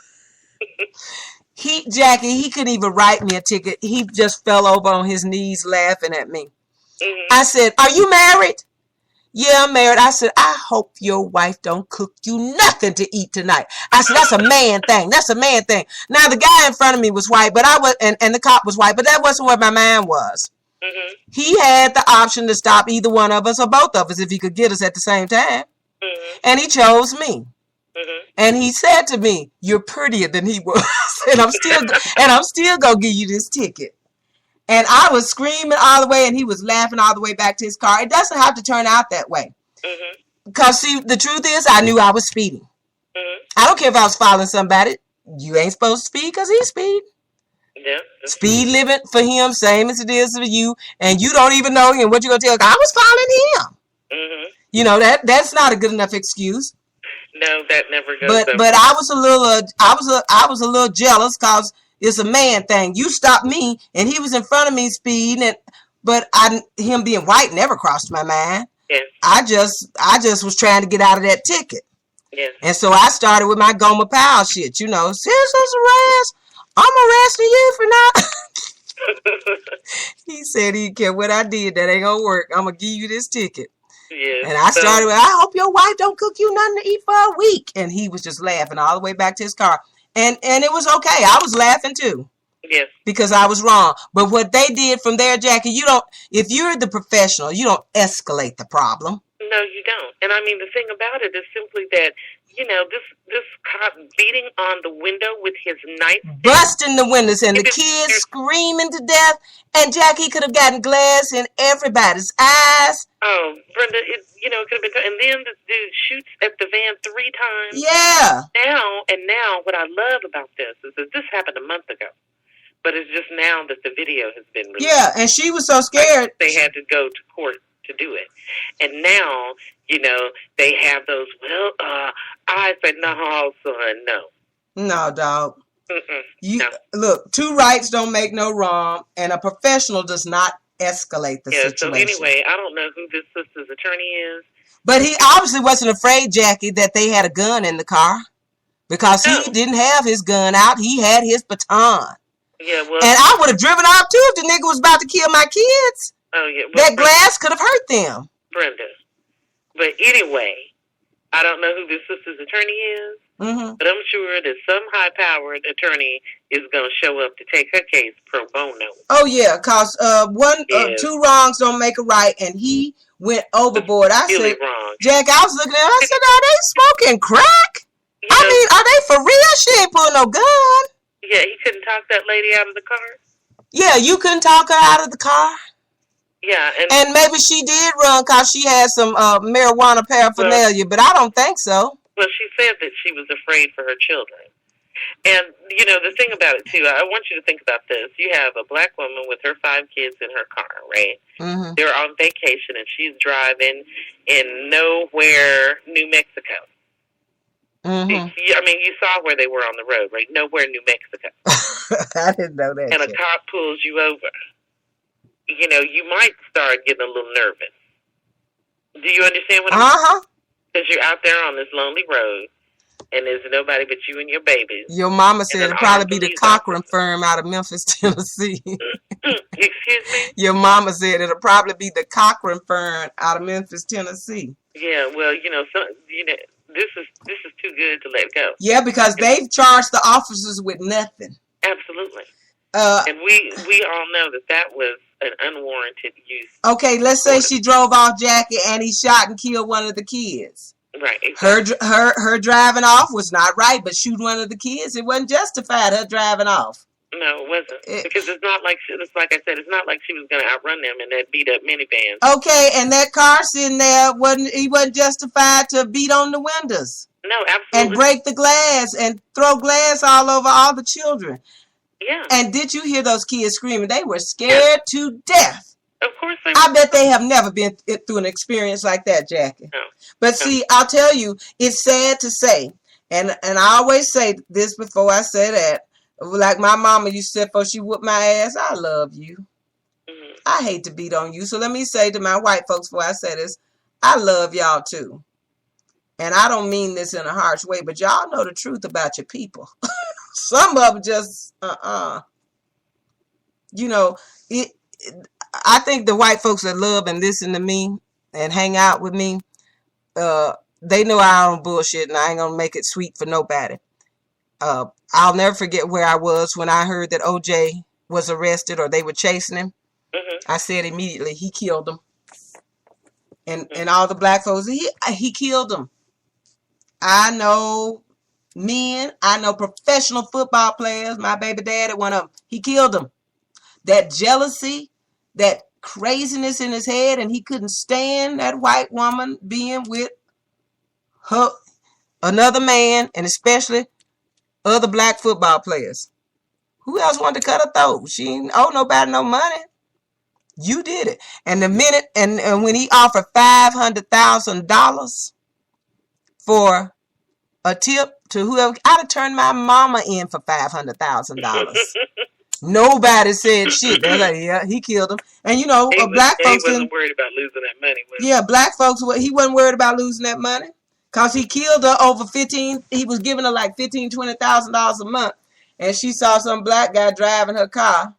And Marcus Allen of the Raiders was doing her. And he was around the house peeking through windows and shit. And that shit was, and he had to give up that condo to her. So he was not happy about it. Yes.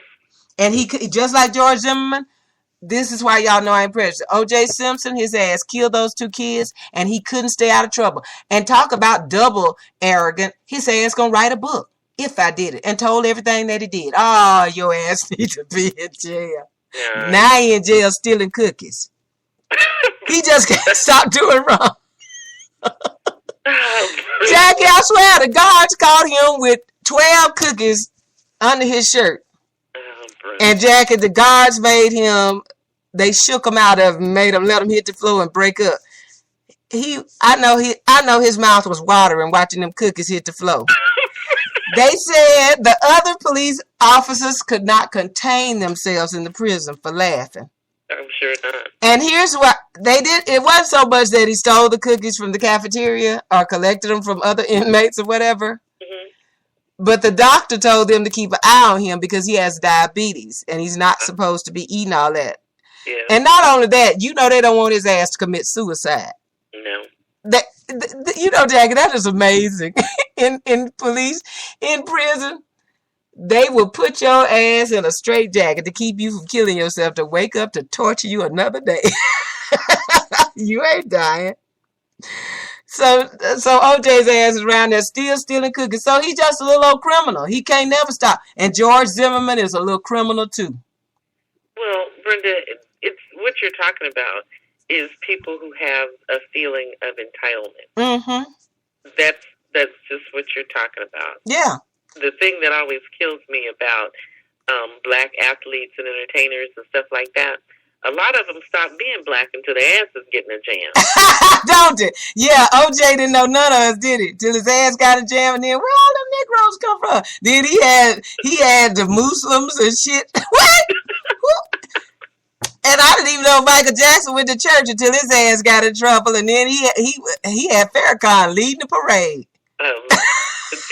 That's the thing. They forget all about being black until their ass. Girl, Michael Jackson was surrounded by nothing but Negroes. Mm-hmm. But wait, they work for him? I didn't know he had all the black folk working for him. Hey, Jackie, they do now. Yeah. Okay, so Jack and I are going to take a short break. I'm going to take a little drink. And Jean said, Jackie, that her church folks at the house listening to me, you letting them hear me cuss and shit, Jean, like that? Oh, Mom. And telling me, she did, and she told me to repeat the shit. Oh, with it.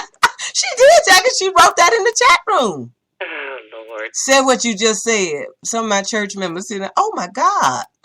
I was like, gee. She told me to say it again. All right, so you are listening to... Sorry, okay, I'm back. You are listening to... Let's talk about it, baby. Where we bring you all the facts, the fun, and the foolishness. I am the wild and wonderful Brenda White, and my co-host, let me see, how do I want to describe her? The co-host of the co-host. No, just fuck it. My co-host, the uppity and well-read Miss Jacqueline Lambert, a.k.a. Miss Uppity Speaks, and we are broadcasting to you from the #1 broadcasting network on the net, Spreaker.com. I am the wild and wonderful Brenda White, and we'll be right back. The only thing that separates us is what we've been taught to believe. But don't you be deceived. Oh yeah, we are one. We are one. We are one. Hi. This is the wild and wonderful Brenda White inviting you to join me every Tuesday night from 9 until 11 p.m. Eastern Time for Let's Talk About It. We are the winners of the Spreaker U-Voice 2012 Award for the most informative political talk show. And yes, baby, we do keep you informed with all the facts, the fun, and the foolishness with all the political goings on in our country. So you don't want to miss it. Tell somebody to tell somebody to join us here every Tuesday night from 9 until 11 p.m. Eastern Time for Let's Talk About It right here at Spreaker.com.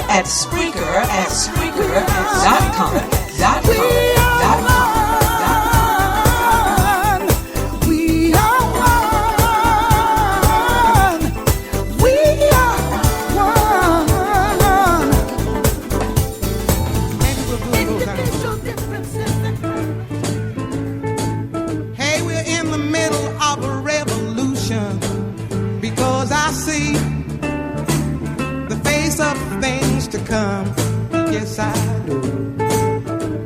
Oh, your Constitution, well, my friend, it's gonna have to bend.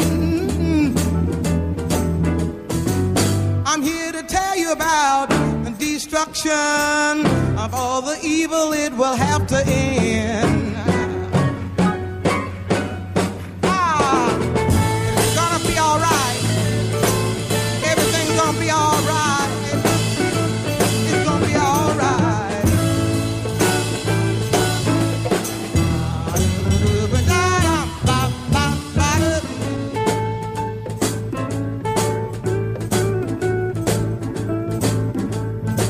Well, some folks are gonna get the notion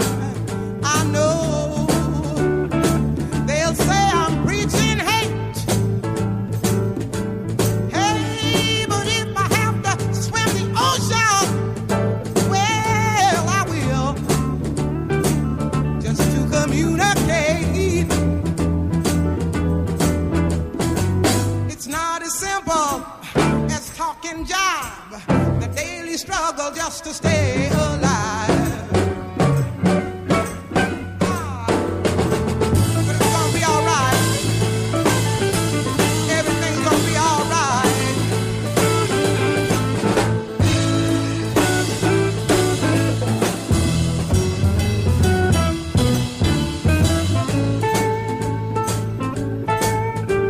I'm talking about a revolution because I'm talking about a change. It's more than just air pollution. Well, you know, we all got to clean our brains.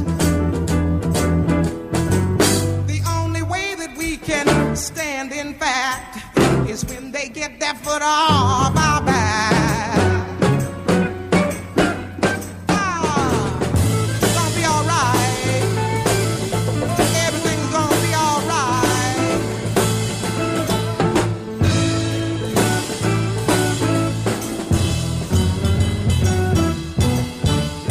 What to do? What to do now? I'm telling you. I'm gonna tell you now. Soon you'll know. Soon you'll know.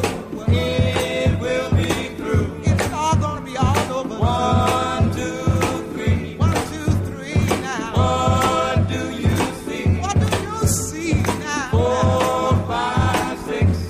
4, 5, 6. I've got my stick. I've got my stick now. Do your thing. Do your thing now. Whenever you can. Whenever you can. When you must. When you must now. Ah, Nina. All right. Hey. Well, all right. Well, all right. Well, all right. Everything's gonna be all right. Well, all right. It's gonna be all right. Well, all right. Hey. All right. Well, all right. No. Well, all right. Oh, yeah.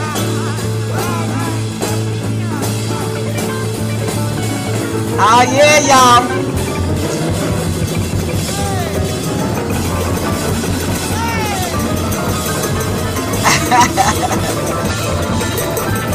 The late great.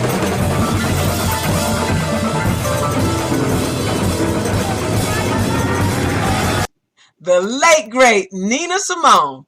That's revolution. I love that thing. I know y'all like that. She worked that thing out. And then when they went to that old church kind of groove, 1, 2, 3. I love that thing. You're back and you're talking and listening to the uppity and well-read Jacqueline Lambert. I am the wild and wonderful Brenda White, and this is Let's Talk About It. And this is where Jack and I like to talk about all this shit going on in the world that just really I don't even care about the world much. It's right here that makes me so mad. I'm just, it's just a shame the way these folks are acting, but that's okay. We just gonna keep on trucking. Jackie, they're acting as though. Before let me just say this, and then I'm not gonna get to Obamacare. Yes, we're gonna go back to that after I do this. But they're acting as though they've never had something with glitches in it. If it's a computer, No, Brenda, it's not even that. It sure ain't. You're right. Why did I even say that? They just cannot stand Barack Obama. That's it. Why did I even say it? They don't give a. They know that shit. As the health care law goes into effect, their ship is really fun. John McCain just learned how to send an email 2 years ago. Yeah. And he act like. So these guys. Yeah, that ain't the problem. Instead of them doing what they know they need to do, since the core of their constituency is now the neo-Confederate white supremacist party, there's just not a whole lot they can do. And I did want to talk about that, too, about how the neo-Confederate guy who was running for Congress in South Alabama lost it. Girl, yes, you're going to get to tell that. It has been great. I'm telling you, the only Republican won the other week was Christie. The Democrats. Yeah, and then, too, this past week, there was a Republican who won in Louisiana who said in the debate, who told the truth. He was in favor of the Medicare expansion because he knew that his constituents needed, And he said even though he didn't like the idea of Obamacare, it was the law, and they needed to make it work as well as they constitutional, and he said he wasn't going up there talking about repealing it because it's the law. It can't be repealed. And he won, and the Duck Dynasty boys came out for him, and it was on. Yeah, well, and the other thing about that, too, when you talk about Bobby Jindal, what Bobby Jindal said about that and about the Medicare expansion and Obamacare, he said that 41% of the residents of Louisiana would qualify for the Medicaid expansion.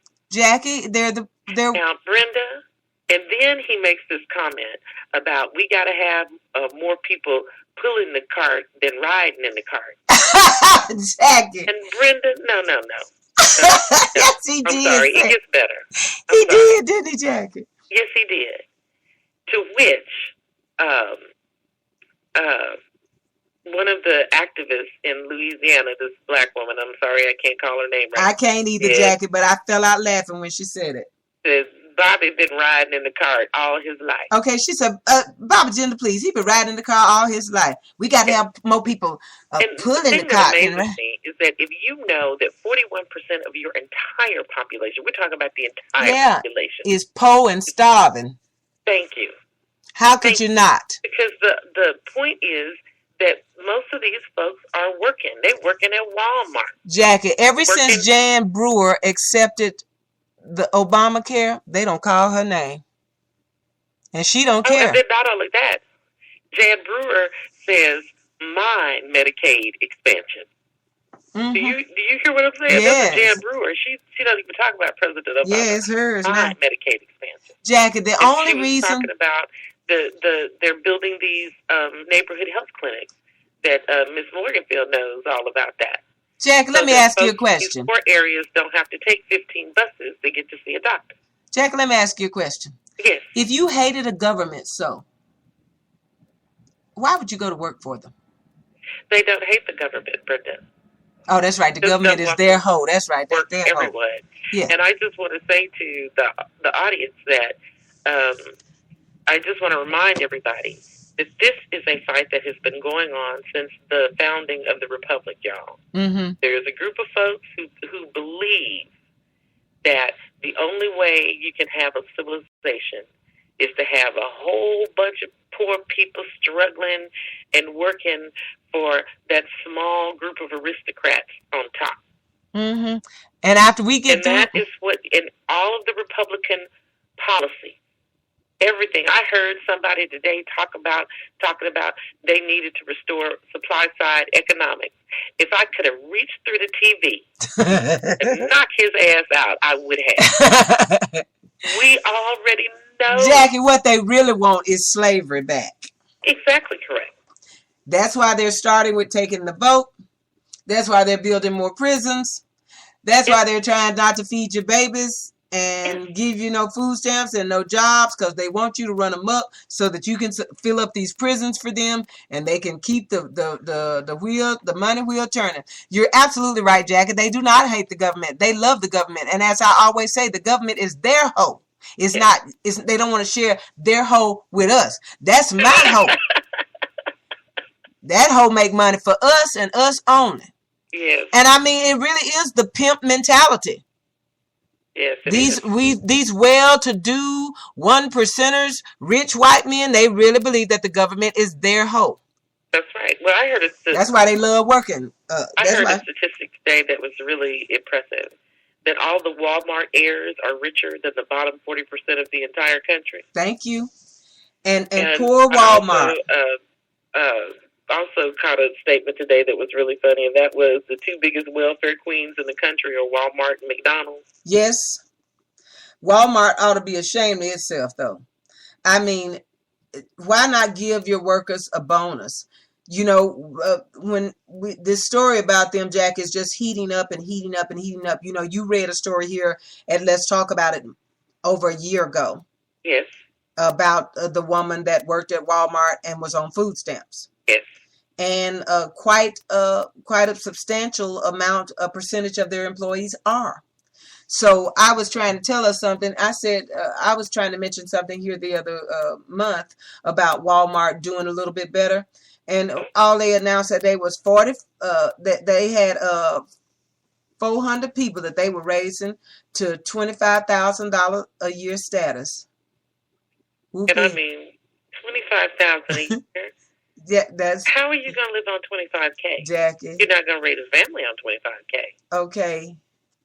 Yeah, but the thing about it is just everyone needs to understand how we, the public, put money into Walmart's pockets. We shop at their stores. That's right. And we pay our taxes. Right. And so the taxpayers subsidize Walmart. That's right. Walmart don't have to pay any taxes. They get all write-offs. Jackie, years ago I came here. And it's not just the write-offs. Is that they don't pay their people enough to feed themselves. They don't so pay we're people. Paying for food stamps. And they get all these Medicaid. And they get all of these parachutes and shit from the government. Yes, exactly. So that's what I'm talking about. My daughter and I were talking about that this evening. And I said to her, JT, we shop at Walmart, and you and I were talking about this earlier today, too. Mm-hmm. I mean, we shop at Walmart pretty regularly because there's one very close to our house, mm-hmm. right? And one of the things that my husband pointed out to me is that when we go to Walmart, we have to go past another grocery store to get to Walmart. And James said to me the other day, he says, baby, we're going to start shopping over here. And that's what we're going to do. We're just not going to shop at Walmart anymore. Listen to this, Jackie. Okay, speaking of Walmart. Mm-hmm. My good friend from Canada, Craig Murray, I love him. He always, even though he lives in Canada, let me tell you, he is always supporting and writing something, showing us something. If you missed it about the Republicans and what they're doing here and trying to stop healthcare and all this stuff, he just despises them. Mm-hmm. So I got on Facebook today to put the ad out for the show, and I see this from my friend Craig. It's a flyer, and it says, share this if you will. Boycott Walmart on Black Friday, November 29th, 2013, because poverty wages hurt us all. Mm-hmm. Okay? And I looked at it. I clicked the like button, and then I shared it on Let's Talk About It's page. And I wrote, well, I've been boycotting Black Friday since its beginning because I have never shopped on Black Friday. And I have no intentions of ever doing so. So I'm in. My boycott shall continue. Hee hee. I was just laughing because I guess I was boycotting all along because I've never ever been to one. Yeah. And every time I hear that they killed somebody, stampeded somebody to death at the door, that ensures me I'll never go. I don't even get that mentality. And fighting over items and getting in the fight, going to jail. I ain't got no business there. Let me tell you about. Wait. I'm not through. Okay, so here's the Walmart ad. So I take it, I share it, and of course immediately somebody jumps on to comment. Mm-hmm. And I haven't shopped at Walmart for well over a year period. I haven't shopped at several businesses lately. The list of products I purchase is also dwindling. My shopping preferences do my voting for me. I, the customer, am the job creator, and those who pay fairly without a backwards political agenda gets my business. Okay, that was cool comment. Mm-hmm. Then this person named Chris wrote, Walmart isn't the only company that is open. Why aren't you listing all of them? So I'm sitting here feeling like boo-boo the fool, the dumbass. What? Listening to all of them? What? So I wrote, Chris, I don't know all of them, and nor do I care to. I don't shop on Black Friday, Blue Monday, Happy Tuesday, Easter, Christmas, etc. So if you want to list the stores, knock yourself out. My posting the sign was not political, but funny for me because unofficially, I've always boycotted Black Friday and didn't even know I was doing it. Mm-hmm. I don't like shopping where there are lots of people, and I sure don't shop where people fight and stampede and kill other people while trying to shop. Crazy, baby. So now she's writing back. I was actually directing the question to my cousin. I'm with you. I have no desire to subject myself to the masses to save a few bucks. But since I worked for Walmart, and it's been a solid, well-paying job for 13 years, I often question why my company is singled out as an example. Oh, Lord. When so many other retailers engage in the same practices for the same reasons. Dollars are hard to come by in this economy. Nobody wants to get whole-shotted by the competition, sad as it is.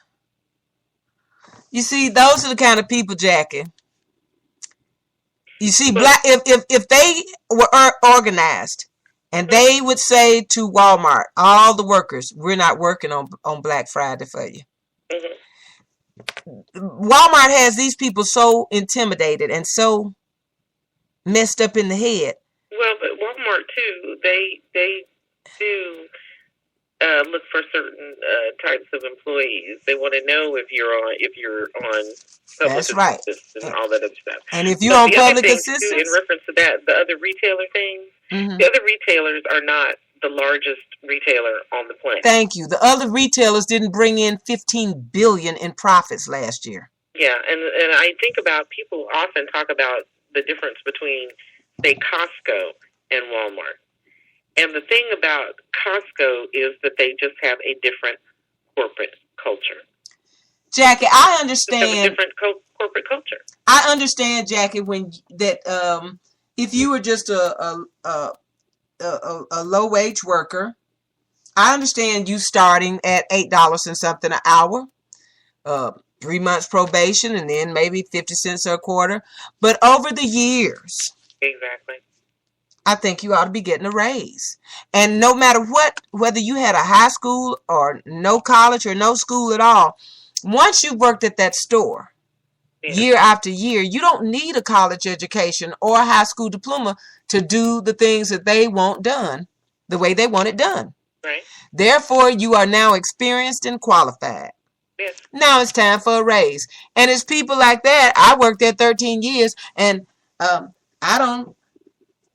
dollars are hard to come by, so I appreciate my dollars. They the very kind of people that would keep the whole fucking rest of us from getting a raise. Well, what is it that Harriet Tubman said? She could have freed a lot more if they only knew they were slaves. Yep, she could have freed a whole lot more slaves if she could only have convinced them that they were slaves. Yes.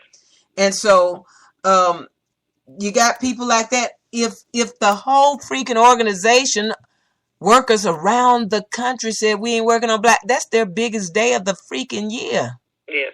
If you say you're walking out that day, I bet you get their ass to the negotiation table. Oh, yeah. But Walmart has worked very hard to make sure that their employees do not unionize. That's right, and they keep them out, and they make them work against themselves.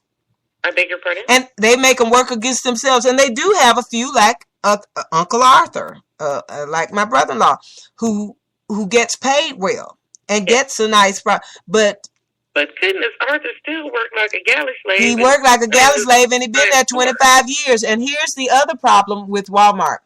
They make these people work 6-7 days a week and holidays, and that keeps them off the 8 hour. If they make them work 7 days a week, they can make them work 6 or 4 hours a day until they get 40 hours or more out of them, but you didn't go overtime on the clock. So. Well, I was about to say, and the other thing too, and that's cheating, is that the way that the Republicans have been attacking labor laws and unions in all the various states is a problem, because see, in California, you can't get away with that. Jackie, and do you understand what I'm saying? Yes, I do. And here's another thing, Jackie. But what the whole country is up in arms about right now is because Walmart has this sign out there. They want us to shop at their store and then put food in this bin for the employees. Why don't you give every damn employee a fucking turkey or some shit?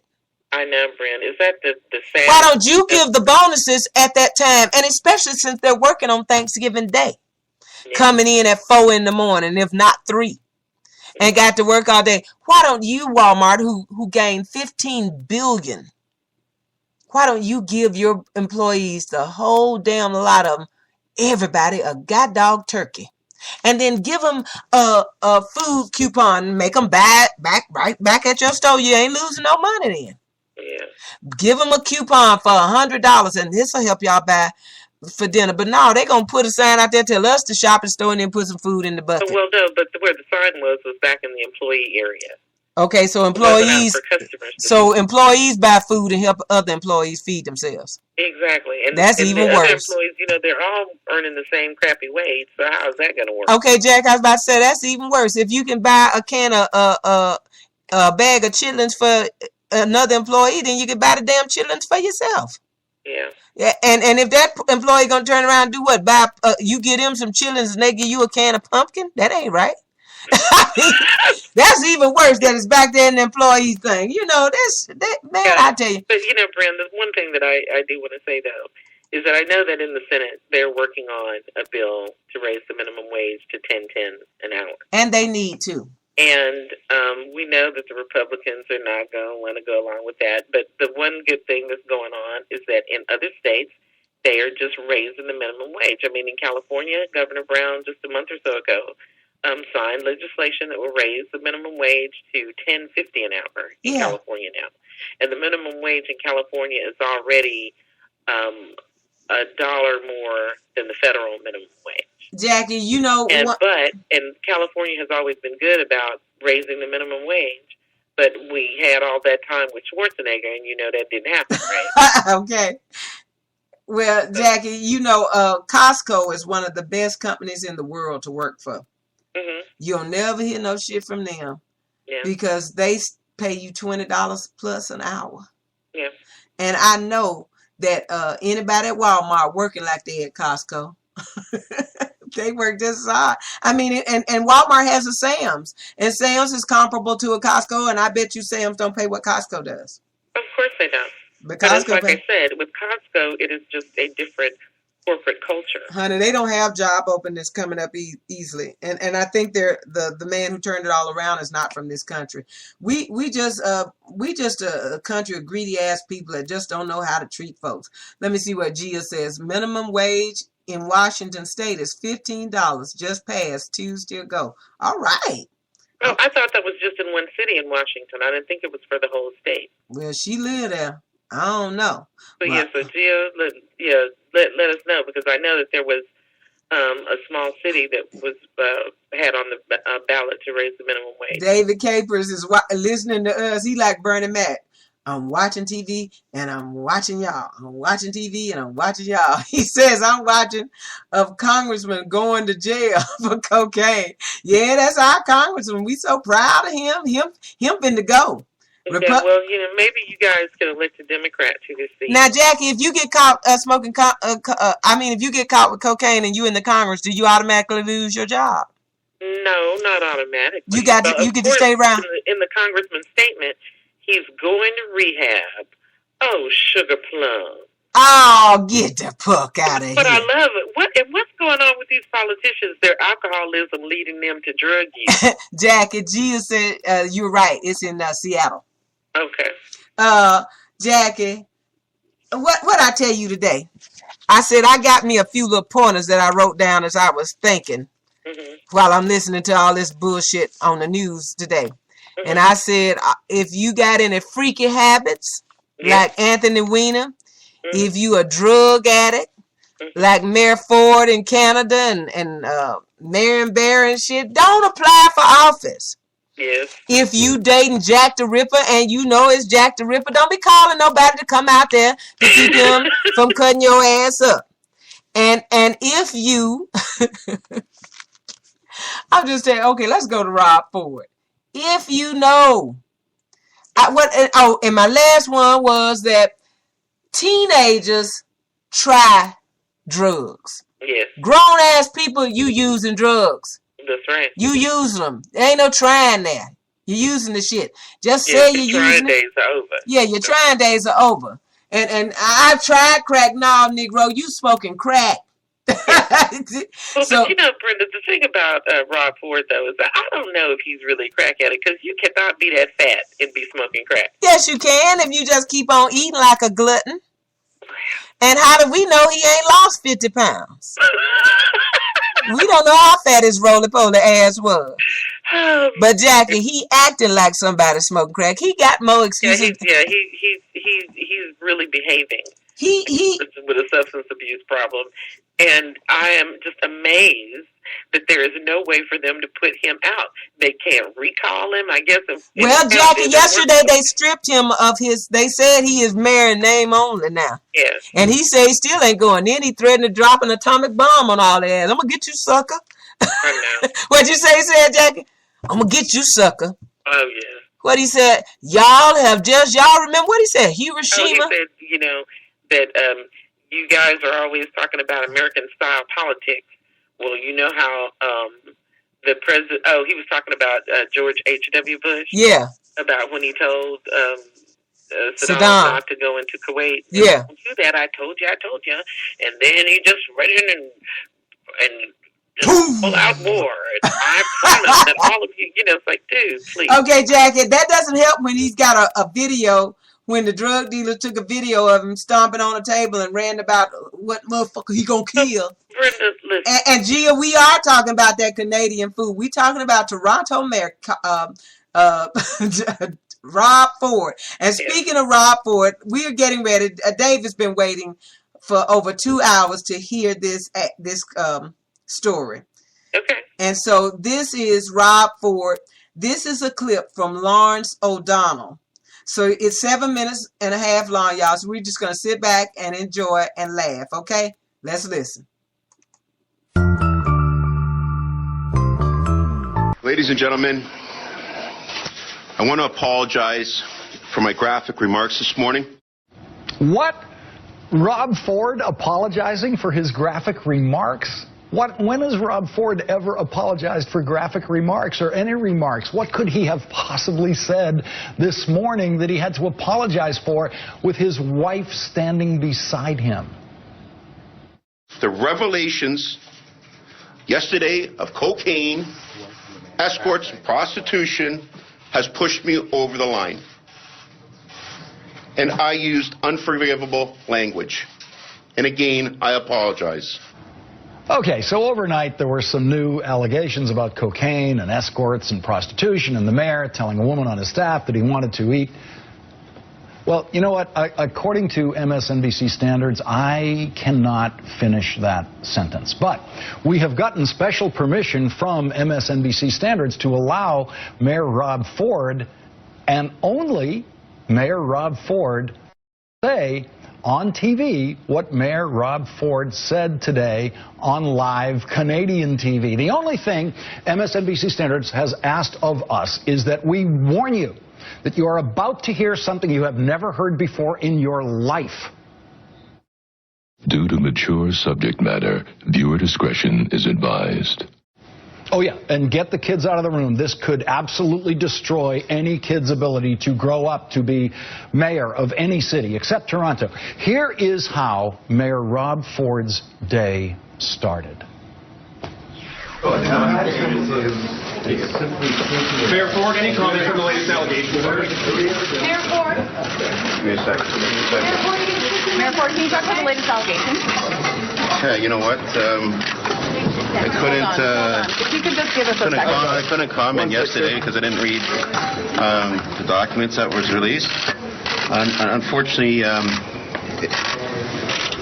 it's unfortunate I have to take the legal action. I don't appreciate people calling Alana a prostitute. I've never had a prostitute here. I'm very happily married at home.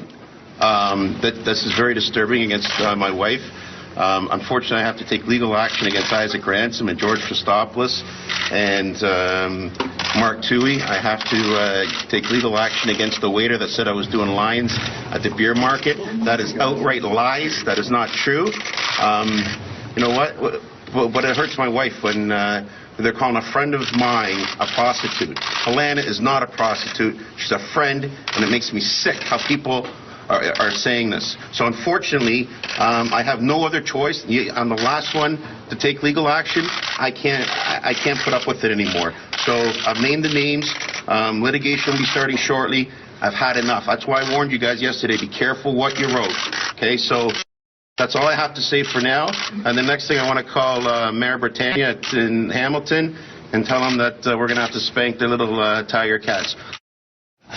Now, I know spank the little tiger cats sounds like something, dirty and Canadian, but it's actually not. The Tiger Cats are the football team in Hamilton, Ontario, and Mayor Ford's beloved Argonauts, whose jersey he is wearing, are playing the Tiger Cats on Sunday in Toronto. So Mayor Ford was not forced to apologize for anything you just heard him say. It is everything that he is about to say that became the basis for this afternoon's uncharacteristic apology for his graphic remarks. Now remember, you've been warned. Oh, and the last thing was Olivia Gondak. It says that I wanted to eat her pussy, Olivia Gondak. I've never said that in my life to her. I would never do that.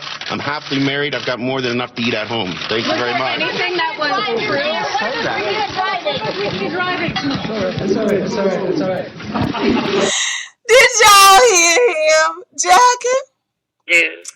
I laughed and laughed and laughed and laughed, and I looked up at the clock, and I knew you were in bed, and I had to call your mama at 2 a.m, but I had to laugh for 30 minutes first. Oh, yeah. Due to mature audience. Carol, when I saw that clip, I was drinking some tea, nearly choked to death. No, you did not say that, Mayor. And they tell the mayor just said, that's all I have said. But then I just want to say one more thing. Yes, no, that was one more thing. Don't do that. Jack, he was talking just like he was hitting the pipe then. It upsets my wife when you call Helena, a friend of mine, a hoe. And his wife was just sitting there. I bet she was on Xanax. They just standing there. She never moved. Oh, my God. She was just standing there, Jackie, just waiting on him to say whatever he was going to say. You know what she reminded me of? She reminded me of Yuma. And then worse than Yuma, she reminded me of the New Jersey governor. When he said out there, I am a gay American. Okay. What you say? Jackie. She never moved. She said that they passed her his letter. He was the governor, wasn't he? Yes. They passed him. He was a Democratic governor of New Jersey, and they passed his letter as they all were walking out on stage. And that's when they hold their wives' hands for the first time in years.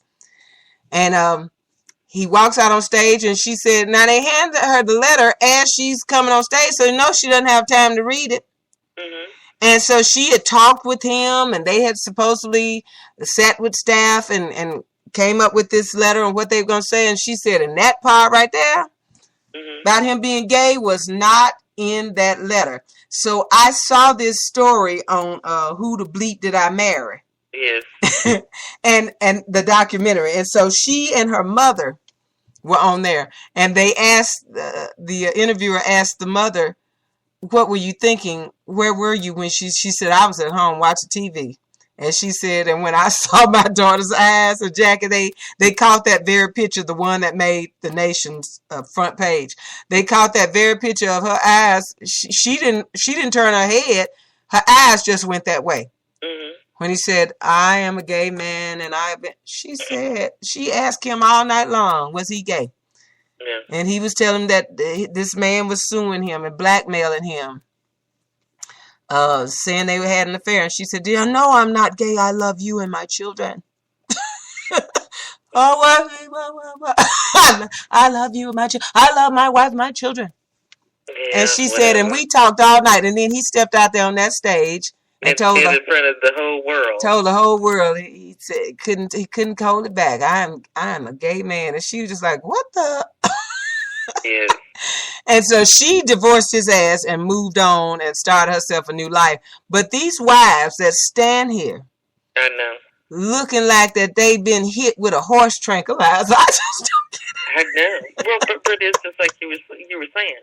I'm sure that those women keep the pharmacy humming with their Xanax prescription. Oh, girl, you know they do. Because, they need some medication of some sort to put up with the shit they put up with. Look, Jackie, I broke my foot New Year's Eve. Mm-hmm. And I had to sing at B.B. King's New Year's night. And I went out there with a house shoe on one foot and my crutches. And then when I got there, I stepped my foot off into my heel. Now, I almost passed out as I put my foot in my heel. But once I got my foot in there, the pain wasn't half as bad as having it flat. And I put my crutches down and I grabbed the hold to the rail and pulled myself up the steps and grabbed one of the band members' hands and stepped out there. And the sound man had put a stool, and I put my stool up there like I was Jack Benny or Bing Crosby or somebody, one foot up, one foot down, trying to look cool. And I said, I broke my foot this morning. My damn foot is killing me. I said, where are my white girls with the Vicaprofen? The whole damn BB Kings went up right here.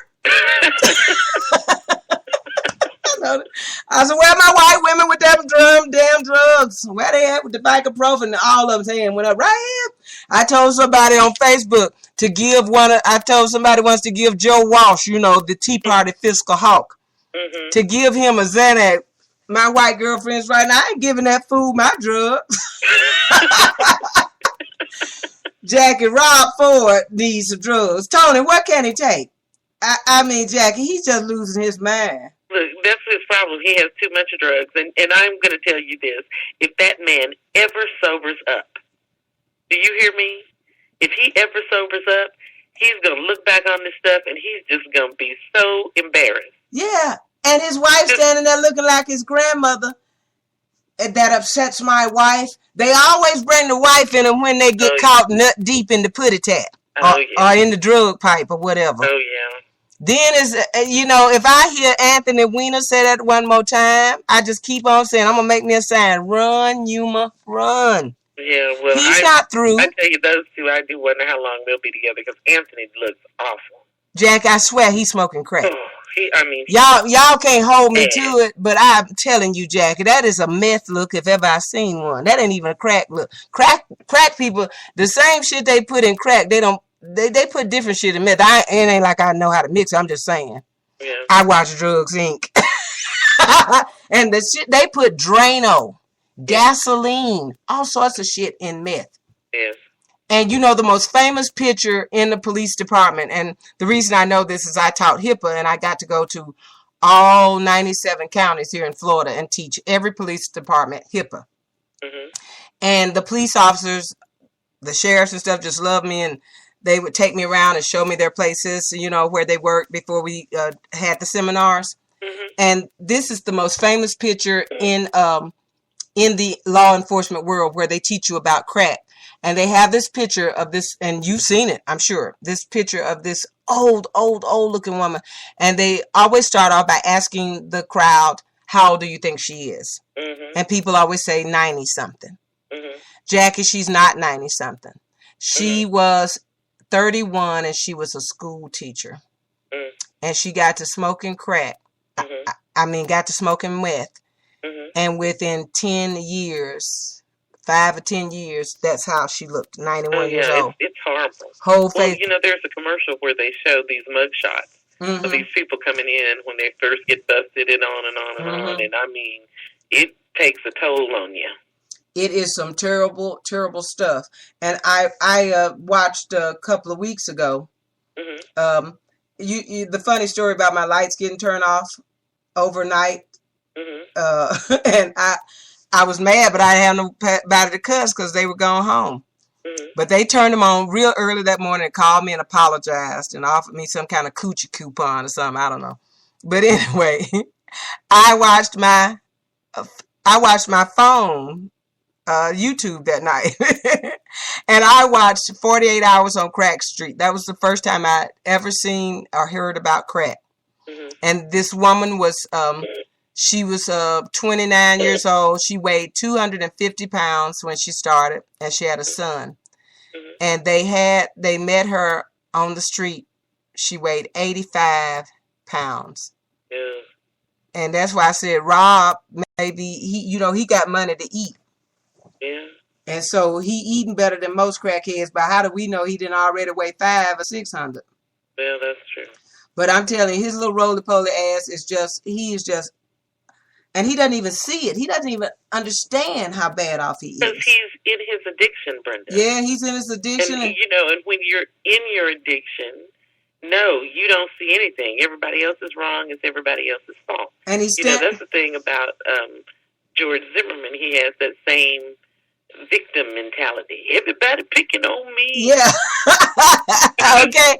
It's like, Negro, we weren't even at what we have to do with you going to jail. Exactly. I tell you, he got more excuses than a Negro going to jail. It just wears me out. But, however, y'all, we could talk about them all night long. But Rob Ford is going to be the talk of the day. This Obama stuff, this website, don't let that run y'all off, people. Don't be crazy. You know, this is what the Republicans said. It was Ted Cruz or Paul Ryan, one of them, said, we can't let them get this candy. Sugar. It was Ted Cruz. Yeah, he said, we can't let them get this candy.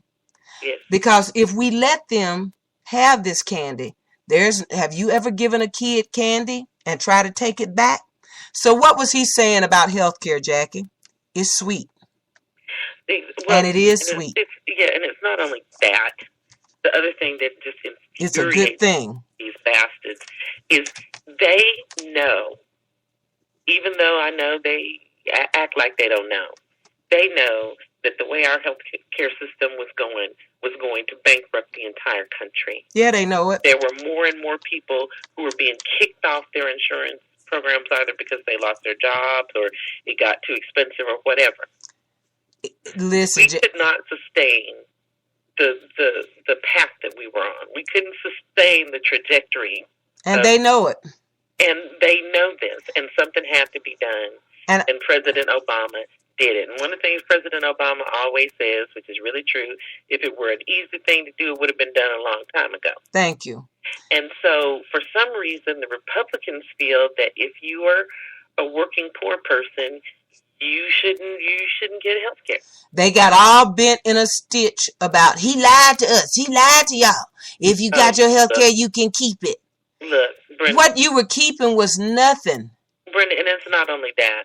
It's also that the president talked about this the other day, and it's true, because when I first started hearing these stories, I said, well, but they grandfathered in those old crappy policies. Well, they did, but the insurance companies don't want to keep selling those old crappy policies. Mm-hmm. All right. So a lot of them want to come into compliance, and then what a lot of them did was they read the law, and then they changed those crappy policies just a little bit so that they could go ahead and cancel them. And Jackie, listen, what they're trying to do is upsell people. That's what the insurance companies is loving this, because Jackie, they're going to have 50 million, 30 million more people buying insurance now. Oh, they're only going to benefit. Like we were talking about on the break, that there have been 500,000 new enrollees. Yes. Just between November 1st and the 15th. And the news people are acting like that's nothing. Brenda, look, these folks, they're going to do what they do. All right? Mm-hmm. They're going to do what they do. And it's just like something you told me the other day, is that people who get better insurance for less money, they're going to tell their neighbor, they're going to tell their family, their friends. And the thing that's going to help most with this is going to be word of mouth. Thank you. And that's what I was just about to say. So Jackie and I want to ask all of you that listen to our show, we want to thank you and let you know that we appreciate you. But y'all help us out with this. Help yourselves and help others. Get involved and tell somebody about this insurance. Yes. And if you don't know, you can come here and listen. I've got Dr. Red Leonard's page on my page, his show all by himself. Just listen to the whole show. Dr. Red Leonard will tell you everything about this insurance. The first 3 years doesn't cost you a damn dime. And Obamacare focuses on prevention. Okay. The first 3 years don't cost the states a dime in their Medicaid expansion. Yeah. And so any governor that would keep you from getting free health care, you just got to be a mean-ass bastard. Well, not only that, what the governors who are not accepting the Medicaid expansion, what they are going to do is they're going to manage to close down all the hospitals in their state. Mm-hmm. Because hospitals are mandated to treat people who come in. So if you have an accident Mm-hmm. and you come into the emergency room, they must treat you. Mm-hmm. They can't just let you die. They can't just let you suffer. Mm-hmm. All right? So you can't pay the government. And if he doesn't accept the Medicaid, is that what you're saying? If he doesn't accept the Medicaid? Right, if he doesn't accept Medicaid. Now, before the Medicaid expansion and before Obamacare, there were funds mostly paid for by the federal government to pay for unreimbursed expenses, right? Right. Well, since the Medicaid expansion, in the law, they've taken most of that money away because everybody's supposed to be insured, right? Mm-hmm. Well, if everybody is not insured in your state, guess what's going to happen to your hospital? Mm-hmm. So your hospital don't go belly up. The other thing, too, is that this is, for instance, in Kentucky, my favorite person to hear talk about this is the governor of Kentucky. Yes, he's good, isn't he? He's really good, and he just laid out the numbers and about how this was going to net his state an additional $2 billion over 10 years, and how could he say no? That's why John And Casey... especially when he knows there are a bunch of poor folks in his state, and they have bad health outcomes, and this is a way to improve the health of his constituents and save a ton of money. Yeah, Jackie, and after all of that, it is just cruel not to let people have this coverage. Well, Brenda, it's do they care anything about being cruel? And the thing about the Medicaid expansion is that had it not been for the Supreme Court, the Medicaid expansion would have been mandatory and everybody was just going to have to suck it up. But Jackie, you told me for those of us who, like our governor, won't allow it, you told me I can go to the site, right, and get it. Yes, I believe Okay, that so we need to start pumping that to our people so they can tell. Yeah, and so I would like for you to go on and see what, what I would like. I'm going to give you an assignment. Okay. That you go on the website. Yes. And see if you can sign up, and then you come back and talk to us about it. That's exactly what I'll do. And DJ Tony, he's not trying to change the subject, but he said that he see fat crackheads in his neighborhood all the time. Well, thank you for enlightening me, DJ Tony. Tony said, yes, they do exist because he see them in his neighborhood all the time. And listen, and also, Tony, we need to tell Jackie that just give them a couple more years. Mm-hmm. They won't be fat like that. See, right now, Rob Ford can eat and smoke. Mm-hmm. But after a while, when he ain't got no money to buy no food, he'd rather smoke crack than eat. Mm-hmm. And then after a while, you'll start seeing a change in him. But right now, if they don't stop showing his fat ass running into cameras and doors, he ran into the congresswoman legislator on the floor the other day, mm-hmm. knocked her down. He was on the football field high, and his fat ass rolled like a pumpkin. He is sweating like Marion Barry. Good God Almighty, that's when you need a hit. Mm-hmm. Oh, he's looking bad. But anyway, y'all, you have been listening to Let's Talk About It. The winner of the Spreaker U-Voice 2012 award for the most informative. And that's what Jackie and I do here for you, is we keep you informed, along with the fun and the foolishness, okay? But tell somebody to join us here every Tuesday night for Let's Talk About It, where we believe that injustice anywhere is a threat to justice everywhere. And what else do we believe, Jackie? Free your mind, honey, and your ass will follow. Thank you, Jackie. Okay, y'all, we love you. Tell somebody about Obamacare. Don't let them stop going. Let's get this thing done, help our president look good, and help save a life, okay? We love y'all. We'll see you here next weekend for Let's Talk About It. Bye-bye. You are listening to Let's Talk About It, sponsored by the #1 broadcasting network on the net. And that's Spreaker, Spreaker.com.